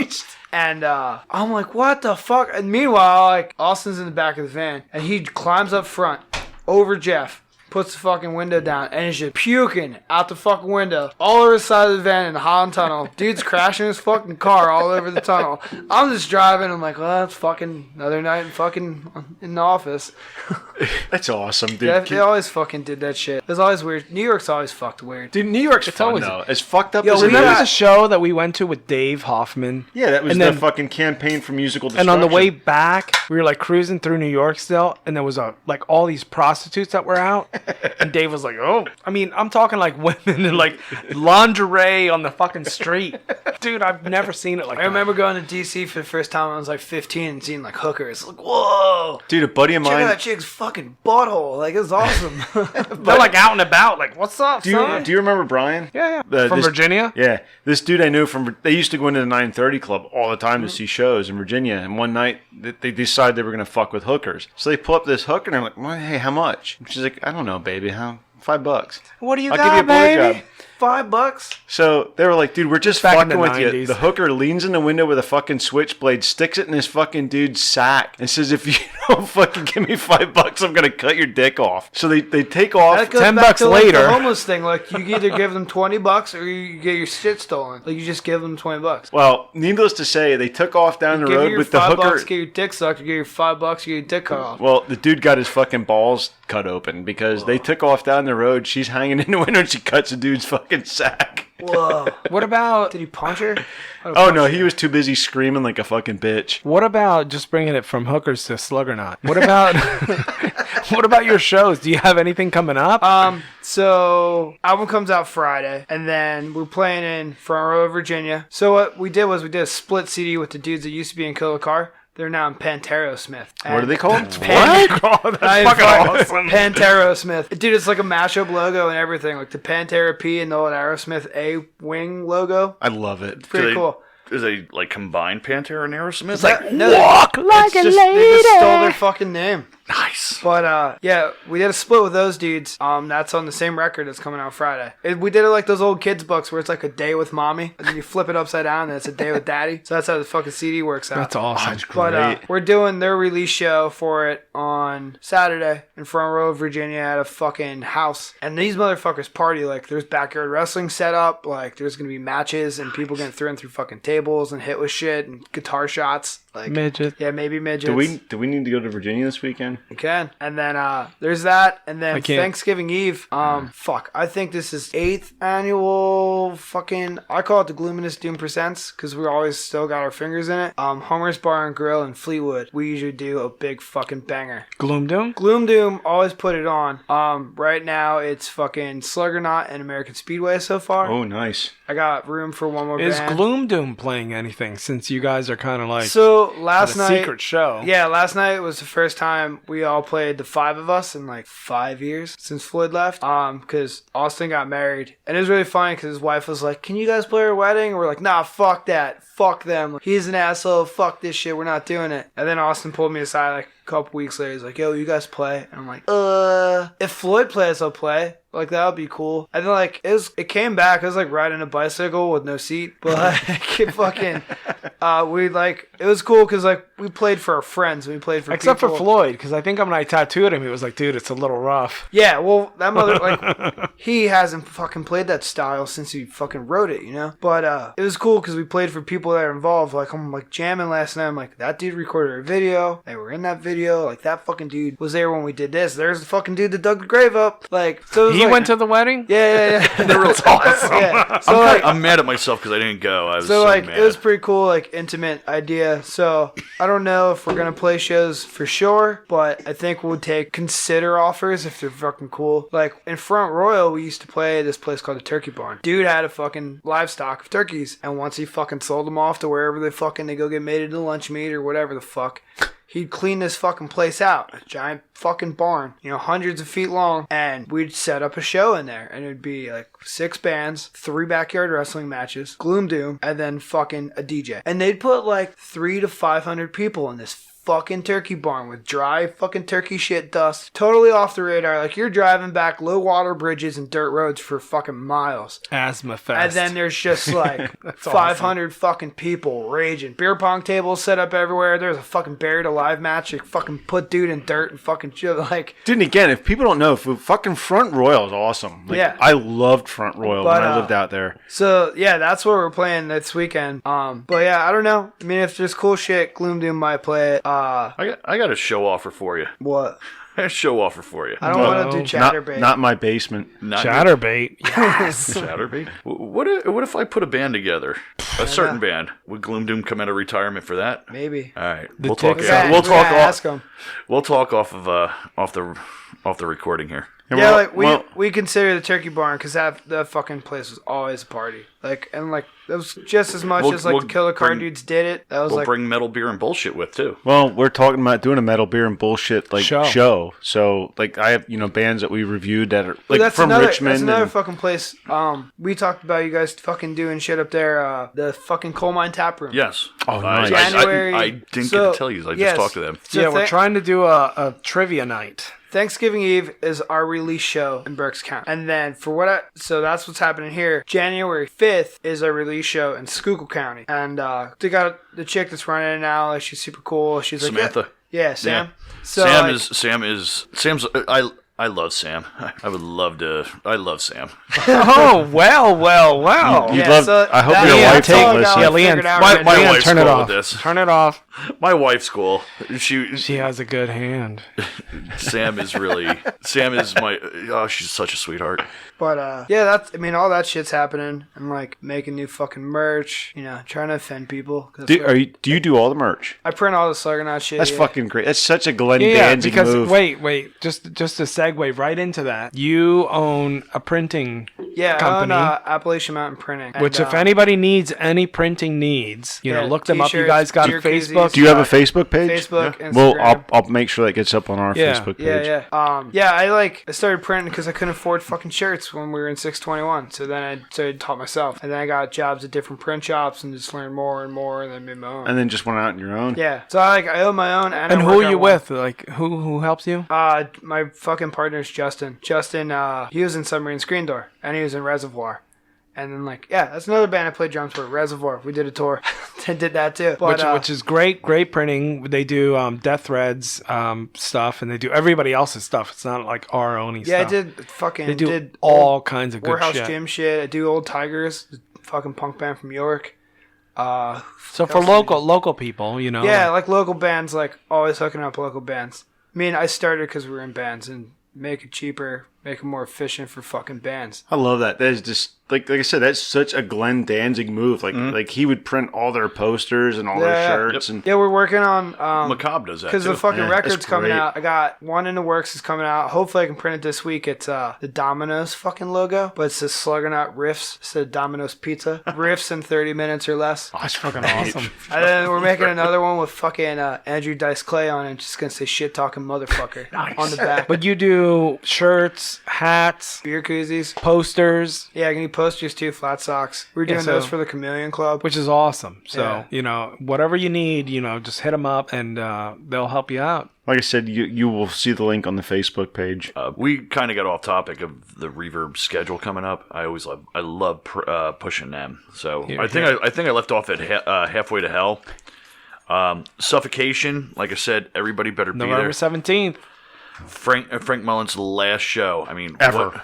How could you not fucking show up just for that? That's metal history, and right he there. said he's not doing any more shows after this. That's Dude, it. I wish I had my fucking Jesus Wept T-shirt still. I still do. To this fucking I still day. do. Yeah, tell me about it. My Yeah, but I fucking don't. parents threw mine out. I still have it. My dad didn't care.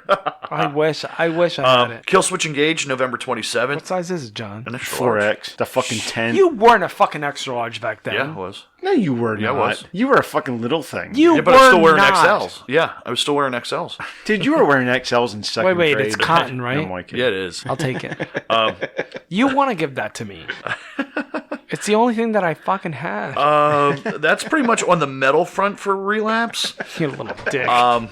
Also, One Center Square up there in Easton. I'm not a big fan of. We've talked about this in the All right, past. well, hold on a second. Let me. Yeah, I want to hold hear your this fucking because horses. you went up to see Suffocation Suffocation, Decrepit and, Birth, yeah. Worm Witch, when was Necrot, this? The night before The you night guys, before we saw 'em. Black Dahlia Murder. Oh yeah, and Black yeah, Dahlia yeah, Murder. yeah. Yeah. So, what did you think of the venue? I thought the venue was laid out stupid. That's the only problem I had with venues. Yeah, but I mean, this- what does that mean? To be totally fair, 95% of venues are laid out stupid because they're run down fucking warehouses or shit. Right.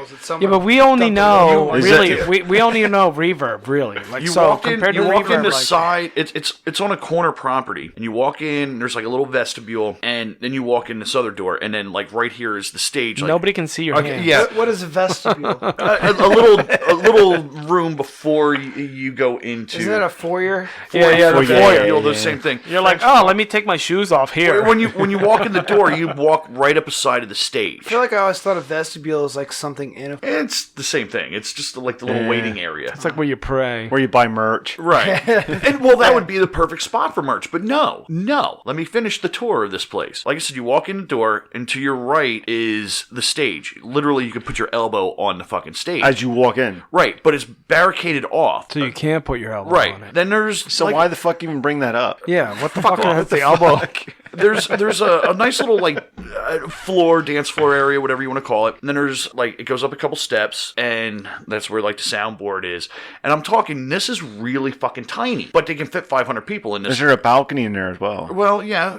Hold on. In this floor, you could fit 500 people, but it's like, where am I putting 500 people? It's literally the size of a postage stamp. You go upstairs. Is it like the chameleon? Kind of, but smaller. You go upstairs. Smaller than the God, chameleon? yeah. Holy fuck. You go upstairs, and that's where they have all the merch at. And it's like, okay, why wouldn't you do this down in that little foyer? Because they obviously can't fucking fit, apparently. You could, and this foyer is probably as big as this fucking room. Nobody knows what this room But is. yeah, that's true. But to look down at the stage, you have to be right at this balcony area, like right on top Like of the it. chameleon. Like, because you got to look down Nuts to butts. like that. And the sound was great. The club was laid out stupid. The promoter's an ass. That's about as far as I can go with this. Well, with the chameleon. It's in Lehigh. No, but One Center Easton. Square.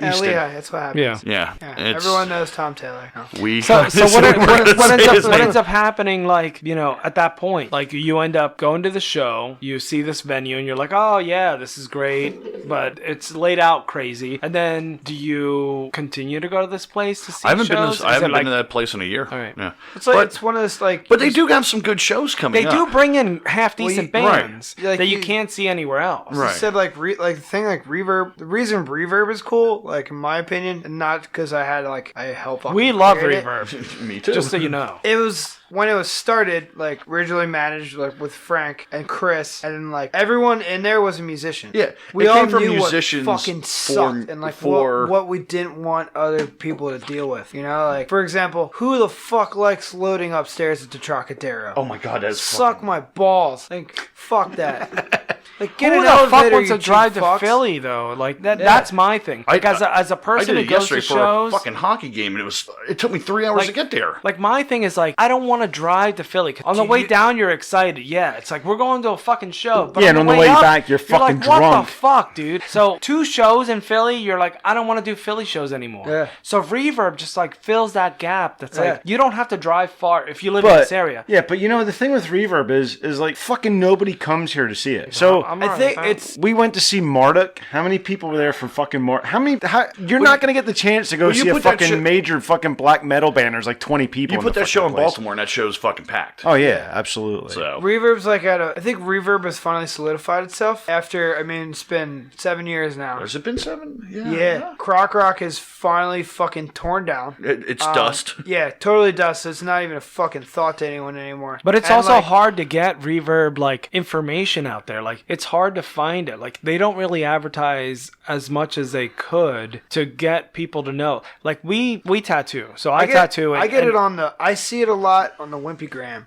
It fucking pops up. I always get. I know, but we tattoo and we talk to people at shows all the time. I'm like, yo, you going to this show this weekend? Half the people don't even know that the show's happening, let alone that Reverb is a club. Like people don't even know. Like where the fuck is that? So I'm like 9th and Pike, and they're like, I don't know. I'm like 1402. Oh yeah. I'm like it's the same fucking building. Yeah. It's been so in there my for brain, I'm 7 like, I years. don't understand There's why. giant fucking signs around the whole building that say Reverb. I know, but at the end of the day, I think like saying it and merchandising or advertising or bringing it out is it's two things. It's so, well, I mean, like, when I was a kid and I was going to shows, I looked forward to that back page of, like, what was it? East Coast Rocker was the big one for us. Weekender or some shit that had the Croc Rock ad in the back. Oh, okay. Pulse Weekly. Yeah, but just remember, the Croc Rock is no longer available. But, like, those dudes had that on fucking lock, and I could look at that and look at shows for the next 3 months. Who did the shows for Croc Rocks? Was that it's just Skip? another way of Tommy advertising. Toughnut.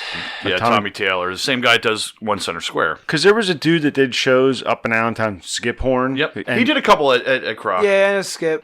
Skip did a lot of shows. Doesn't he do Jabberjaws now? No, he stopped doing Jabberjaws. Really? He does shows here and there. Jabberjaws is so scary. Really? Such a weird place. Kind of cool. They like build a stage in it, but isn't that like right where that fucking car bomb went off? I have no idea. I've never Holy been fuck. there. Yeah, a car bomb went off. Was like, that the way to neighborhood? fucking blew up a whole advertise? fucking family. Yeah. I've You're never like, these been people there. showed up but didn't. But the weird thing about Jabberjaws is a band like Grim Reaper or Steve Gromit from Grim Reaper. He went out on his own, and you know how bands there's Grim Reaper and then there's like Jack Russell and Jack Russell's Great White. Yeah. You know? But anyway, Grim Reaper, Steve Gromit's Grim Reaper played there. That place was fucking packed. You put Grim Reaper at Reverb, there's 4 people there. It's just because you're closer to fucking Jersey and But shit. Yeah, at the end of the day, He that's more location than He got Raven there. It wasn't at Jabberjaws, but he had Raven at someplace up in Lehigh, and the place was fucking packed. Now you bring in those male strippers, and the fucking place is fucking loaded. Not even being like impartial because of who my friends are. Like Reverb was so much better laid out than Croc Rock ever was. Dude, I love her. I love. And don't get me wrong, like Reverb. Yeah, Reverb is shit. Crocodile Rock. Like I went to a lot of shows there. You played a lot of shows. I played there. a lot of shows there. Played with Guar there. I played there twice.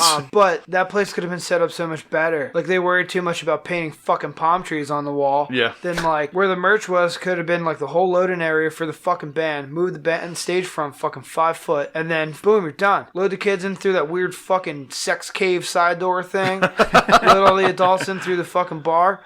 Easy. But like no, like let's paint more palm trees and stupid alligators on shit. I don't know. For me, like back in the day, Allentown, it was Airport Music Hall. Yeah. That's where the fuck you went. Airport Music Hall was laid out. Airport Music Hall and the Ritz were the best fucking places. Airport Music Hall was laid out so perfect. It was an old. Minus that fucking. Minus that stupid fucking pole right in the middle of the floor where fucking skinheads would run fucking dudes' faces into. This is before your time, Stoyer. It was an old. It was like Reverb. It was an old grocery store. Yeah. And basically, you came in through the back. Well, you came in through the front, but the side door in this alley was where the band's loaded in at. It was a huge, just wide open space with a balcony. But the balcony sat back a good, couple million feet, whatever it was. That was all 21 and over. But you had a good space that you weren't like looking down at the floor or looking down at the stage. The mic's over there, like, John. Yeah. Union Transfer. What I love about Reverb. Exactly like Union Transfer. What I love about Reverb, and it has nothing to do with Reverb, is the fact that like as a person coming in to watch a band, the bands come out and actually interact with the people. Like it's like such a small club, even though it isn't, but it has such a small club feel that when you go there, it's not a big deal to see these people come out and interact with the crowd. loud. And the thing about it is, like, and I fucking love that. I don't know if you're ever in the green room of Reverb. You don't have to leave that fucking room. Like, if you're up there, there's a window. You can sit in there. Yeah, you can and see look, down. You can see the whole fucking stage. Like, you don't have to come down and be involved at all. Well, but as a customer who comes in that doesn't have access to that area, like, you can honestly meet the band at any point in time. After they're done, they usually come out. They go to the bar. You were they hanging hang out with Obituary afterwards. It's amazing. Fuck, man, I hung out with Chris Jericho one night till fucking 3 in the morning. Well, wow. You were part of the building of Reverb, and so was I a little bit. The one thing about Reverb for musicians, if you tell me when you walk off that, and I tell people this all the time, you walk off that stage from playing, and you tell me you couldn't hear what you needed to hear, you're fucking deaf, or you didn't ask for it. Yeah, that was one of the big rules. They've always of Reverb when they built it. Well, they got the whole sound system from Silo. Right. They bought that. No shit. And they had Mike Rackett did sound the first couple years. He moved on. Casey Bampton was his monitor dude and fucking right hand, and he took over sound for a while, and he still does sound locally. And then now it's Dave Haas, and I don't know who exactly does monitors. I know this girl Brooke does monitors, but like, dude, it's fucking right there. Like, you look over, you see your monitor, dude. You just ask for it. Dave's a good dude, man. I know Dave. Like, I went to school with Dave. Dave was in Mushmouth before I was in Mushmouth. All right. Yeah. If you, like I said, for musicians, if you walk off that stage and you say, "Oh, I couldn't hear the drums," you didn't ask. There's side fills out the ass on that fucking stage. There's many a times that between playing drums or singing, I had to tell them, "Look, turn this shit down. It's too fucking loud." Well, dude, we go there all the time. Like, I love going to Reverb. Out of all the bands that have played there, there's a couple that are the best sounding bands, and not because they're the best bands. Just the sound there. Soulfly, when they came, they were fucking on point. Like, the sound for some reason was in that place was just like, it was perfect. We saw Kitty there. Obituary was pretty good. I left halfway through Kitty because I couldn't take the fucking treble. It's funny sometimes because like these bands will roll in with they bring their own front of house guy, and like that motherfucker, like he doesn't understand how that club works. The room or like whatever, and like he can't fucking mix it. And like some dude's coming in with their front of house guy, and he's on fucking point. Children of Bodom, I'm not a big fan, but they sounded great there. Fucking amazing there. They might have been one of my favorite sounding shows. I mean, besides the guy trying to make out, like the guitar player Lexus trying to make out with the fucking keyboard player the whole fucking night. I'm like, just fucking make out with him and stay in the fucking front, dude. Other than that, they sounded great. That dude he's gotta be good. Dude, Alexis? Yeah. Is it really good? Every fucking time he had I don't have to sing, I'm gonna go back here and basically like make love to this guy with That's alright, dude. They're from Finland. That's fine. I'm like, what the fuck is wrong with you? Not that there's anything wrong with that. Whatever. You kiss whoever you want. He's fucking Squiscar, dude. He's like real life Squiscar from fucking Metalocalypse. Like that, like, when you like look at that fucking, Nathan Explosion is fucking Corpse Grinder, 135%, and fucking Squiscar is that guy. Did you go to Murderface is Shane Embry from Napalm Death? He's gotta be the bass player. Yeah, I mean, yeah, for sure. Did you go to? God damn it! We got so sidetracked with One Center Square. Until I pull this up, Devil Driver's coming there. Goat Horse playing there with the Casualties. You said Tom books One Center Square? Yeah. Tom's been around for a long time. Tom knows a lot of people. He's treated his nationals fair, and that's why he still gets his nationals. Right. But yeah, I mean, he's a fucking businessman. But he's built a reputation for years fucking with nationals, so that's why he's pulling him, because he booked Crack Rock. So he knows how to work that area. Like, he made a living off that area, so he's obviously doing something right. He seems to do pretty well. I mean, that place is always fucking packed. You see. I know Tom, and Tom will fucking 110%. I will bust his balls about his highlights and his pink fucking shirts and his fucking spray tan. He so wants to be Randy Orton. Since you said about wrestling, you'll understand that. He so wants to be Randy Orton. Yeah. But the 19th, they have Mushroom Head. If anybody cares. Fuck that band. Yeah. Anybody cares, the 20th, and that is not getting fucking edited out. The 20th of October, Puddle of Mud. I'm not a fan, but I love watching their video. Fuel's coming up there on the 27th. Whitechapel, the the 3rd of November. Devil Driver the 6th. This, like, Green Jello the Are you 19th. sure this isn't a Croc Rock? This whole lineup's just like... It's like the same fucking thing. Yeah. They just move. Exactly. They move buildings. Yeah. So yeah, that's the So cool, there are like 30 bands opening for them in the basement? probably. That's the Hold cool on, stuff. when's Goat Whore playing? Goat Whore passed. No, No, it that's didn't. November, dude. That's November. There was nothing something. on their page. It's either November, beginning of December. Goat Whore with the Yeah, it's casualties. November? the end. Go It's for the it, end of casual. Yes. Yeah. That's Nope. fucking weird. But it's cool though, isn't Yo, it? No, So Gloom Doom... the last show that they have on there is Gloom November Doom's 18th. second show Hold on. ever was with Cattle Decapitation and Goat Whore at Croc Rock. And I'll never forget my buddy's like super normie fucking ginger girlfriend dude from Goat Whore comes up. He goes, "Can you tie my gauntlet?" And he puts his arm out and like she had to tie his fucking big leather spike gauntlet for him. Dude, we were down at Death Fest this year and started talking to this dude that had a leather stand set up, and he was like, "Yeah, I make all the shit for Goat Whore." And I was like, "What?" And he was trying to sell Juan a fucking concrete Baphomet for fucking $200 and fucking. But Goat Whore played a free show up like in the pub, like right across Dude, the I street. saw Goat Whore at Championship in Lemoyne. Were you ever there? No, Yeah, it's they literally just closed. Friday, November closed. 30th, Wow, I was just 2018. I was just on their It's literally website. Goat It wasn't there. Whore. The Fucking Casualties, square. Black Big square Tusk, room. Great American Ghost. Shit, I was just on their website and it wasn't even But there. yeah, Goat Whore and Black Diamond for like $12. That was probably like 2009. that's amazing. It was really they, cool. they did a hell of a show. Like I think there was maybe 100 people in that. That dude that loves bar. flicking his tongue playing air guitar. Yeah, he does. The Chameleon. No. Shit, I was just on their website and it wasn't there. It stopped at the 18th. It's okay, John. Yeah, well, It's fuck okay. them. Anyway, the Chameleon, Real Big Fish is there on the 21st. Oh yeah. Sebastian Bach on the 24th. I know all you guys are going to be there. Man, when he got fucking knocked out on that shitty reality show, Yeah. that's awesome.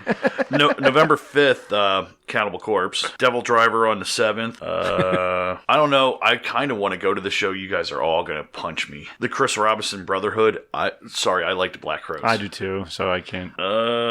POD on December 9th. From Ashes to New, December 14th. I never got into that band, but I know a lot of people like them. Sounds like a Yeah, it is.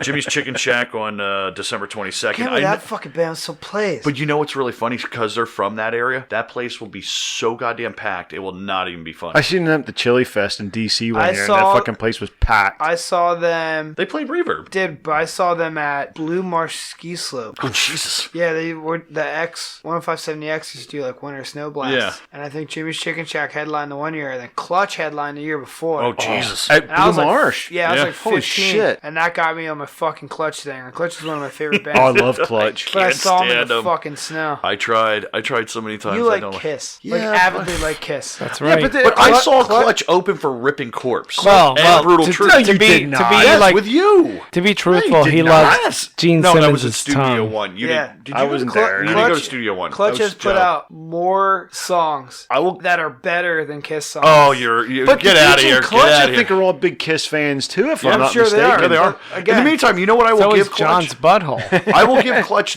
one. I get that I'm not a fan, but I will give them this. That band's going on 30 some years now. There's never been a lineup change. No, but those Holy shit! Did you see the YouTube video I posted the other week? Fucking Sepultura and Clutch playing Shogun named Marcus together. Yeah, My fucking mind was blown. I'm like, holy shit! It's like two of my favorite bands. yeah. They amazing. Clutch has literally never gone through a lineup change. They've been friends with each other from like They just bring in and out a keyboard player. That's like the only rotating fucking dude. they've been friends with each other from like junior high. So think about it. You're talking 40 years now. And I think Neil Fallon has a really good voice. I really do. I just don't. I'm not into it. Yeah, I think you either love them or you don't. Right, There's no in betweens with Clutch. Yeah. But yeah, I've seen them open for Brutal Truth. I've seen them open for Incantation. They got like that really weird, because like a lot of fucking old heads will hate on the new shit, and I'm just like, I like it all. It's kind Yeah. of like Sepultura. Like I picked up Sepultura with Roots, and then I had to backtrack. I So, love like, the beginning of Sepultura. Like Yeah. I remember hearing Beneath the Remains the first time and just going, huh? Yeah. So yeah, they were. And Arise. When Arise came out, I was so. We were in a border side at that time. Arise was just so. I remember driving around with you and just all it was Arise. Yeah. Well, we seen I mean, Rise up at the Airport Music Hall with Napalm Death. I had to fucking work. Sacred Reich. So you heard the fucking rumors going around, right? What's that? The fucking I think it's Rise and the fuck's the other record? Roots. No. Beneath the Remains. KSAD. KSAD. I think it's the Rise and KSAD tour with the brothers. Okay. That's what I'm hearing. I've right, heard that that'd be rumor cool. too. Yeah. I'd Yeah, fucking well, they dig both. that. Well, at least Max does it They most just- of the time. Yeah. by He himself. always does a couple songs, but then like they did the Roots one. But now I heard they want to do this one in like the next year. You know, Which like I'll get fucking thrown out of that shit. I'm gonna go back and try Roots again. I really hated that album. I like that album. I thought that It's album really was cool. fucking terrible. But see, A lot of that's people where I fucking think like hate it. Sepultura was going in Soulfly's direction. See, I Was hate that album? It was like it wasn't fast, but it was more like It was heavy. tribally. Some of it was heavy as fuck. I wasn't a big fan of Chaos AD either. So Oh, I loved Chaos AD. I Get out. thought that it was was their too pinnacle. Get hardcore. out.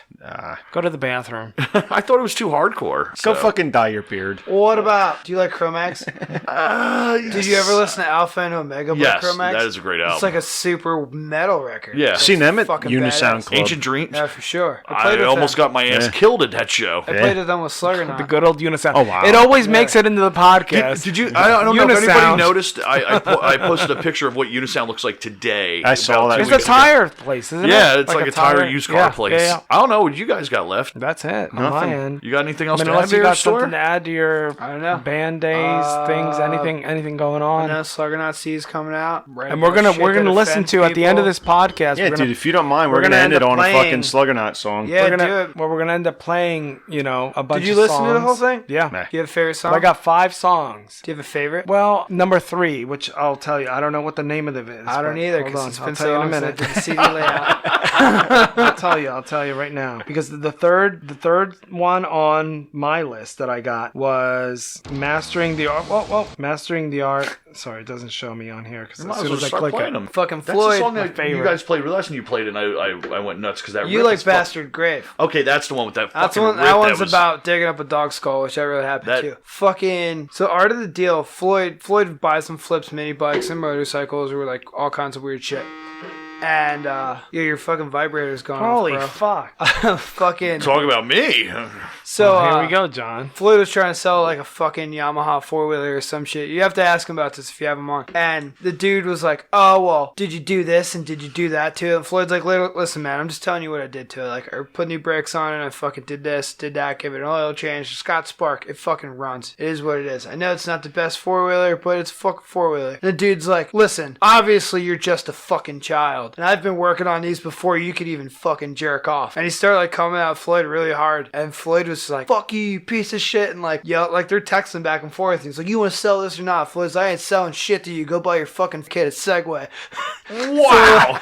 Yeah, so Floyd shows up at my house fucking pissed. He's like, this motherfucker. And he's like, I wrote this fucking song. And that whole song, that's what it's about. Fucking him trying to sell his shit on Craigslist and this dude fucking yelling at him. I thought, what are the lyrics? So many deals, wretched spies, living in a world of lies. You think you're smart, you're fucking cool, but we're Sluggernaut, we fucking rule. And it's, eat shit, cocksucker. Don't tell me how to sell my shit. Sodomite, cunt bitch of a motherfucker. And these are all copyrighted. Yeah, but yeah, that's what that fucking song's about. And then we called it Art of the Deal, and everyone's like, it's a Donald Trump book. I don't know, I don't, but I don't give a fuck either. Like, whatever. But all right, well, we'll play that in. Well, the I end want here. to play that on the way out. Yeah, let's. All right. Let's do that. So let's, half long. hey, dude, thanks a lot for coming on the show. Yeah, We no really problem, man. appreciate it. And I gotta say, this was one Thanks of for the the hardest birch interviews beers. that I had to do because I know him, and this could have went on for Wait, another 4 hours. wait. What do you think of the Kutztown birch beer versus Oh, yeah, the Reading birch we beer? haven't- The Reading Birch Beer has way more carbonation. There we go. Is that Yeah, good or bad? it's good. There we All go. right, do you guys want to run through our beer? All right, really quick. All right, the Hitchhiker Oktoberfest, I loved it. I didn't try it. I had no problems with it. Evil Genius Trick or Treat, chocolate, pumpkin. Oh, the trick or treat? That was Yeah, porter. Not too bad. It was a medium. What is that? Medium. No, that's it's if you look an at it, it's an E, but it has a bottle, but it's also a If you K. look at it from an angle, it looks like a swastika. Yeah, well, it sucked, so it's true. Dogfish Head pumpkin ale. I love that. I thought Yeah, it was awesome. I dug that Loved fucking totally. This one here. The fake pumpkin. Dude, I piece fucking of love crap. that IPA. Really, fucking hated it. Slope Brewing. I'm giving Juan the no middle pumpkin finger. IPA. I didn't like it either, It Juan. tasted like cat piss. It was just Dude, no. you fuckers have Cat no fish taste tastes like- whatsoever. And then I brought this specially for Juan tonight. The double chocolate stout from Rogue. Yeah, it was all right. Yeah, that was pretty good. It was Chocolate milk, I liked heavy. it. I liked it. I like It so. was All right, thick, though. Do you make, How about we can have you make milkshakes with that booze? Yes, you can. You should. could. Yeah. Yes, you can. So, but I'm right. happy. What are you guys thinking? hey, how about we have Sluggernaut play us off? Go for it. All right, Yeah, let's play the Dude, album. Thank you, Stoyer. later, fuckers. Yeah, thank you.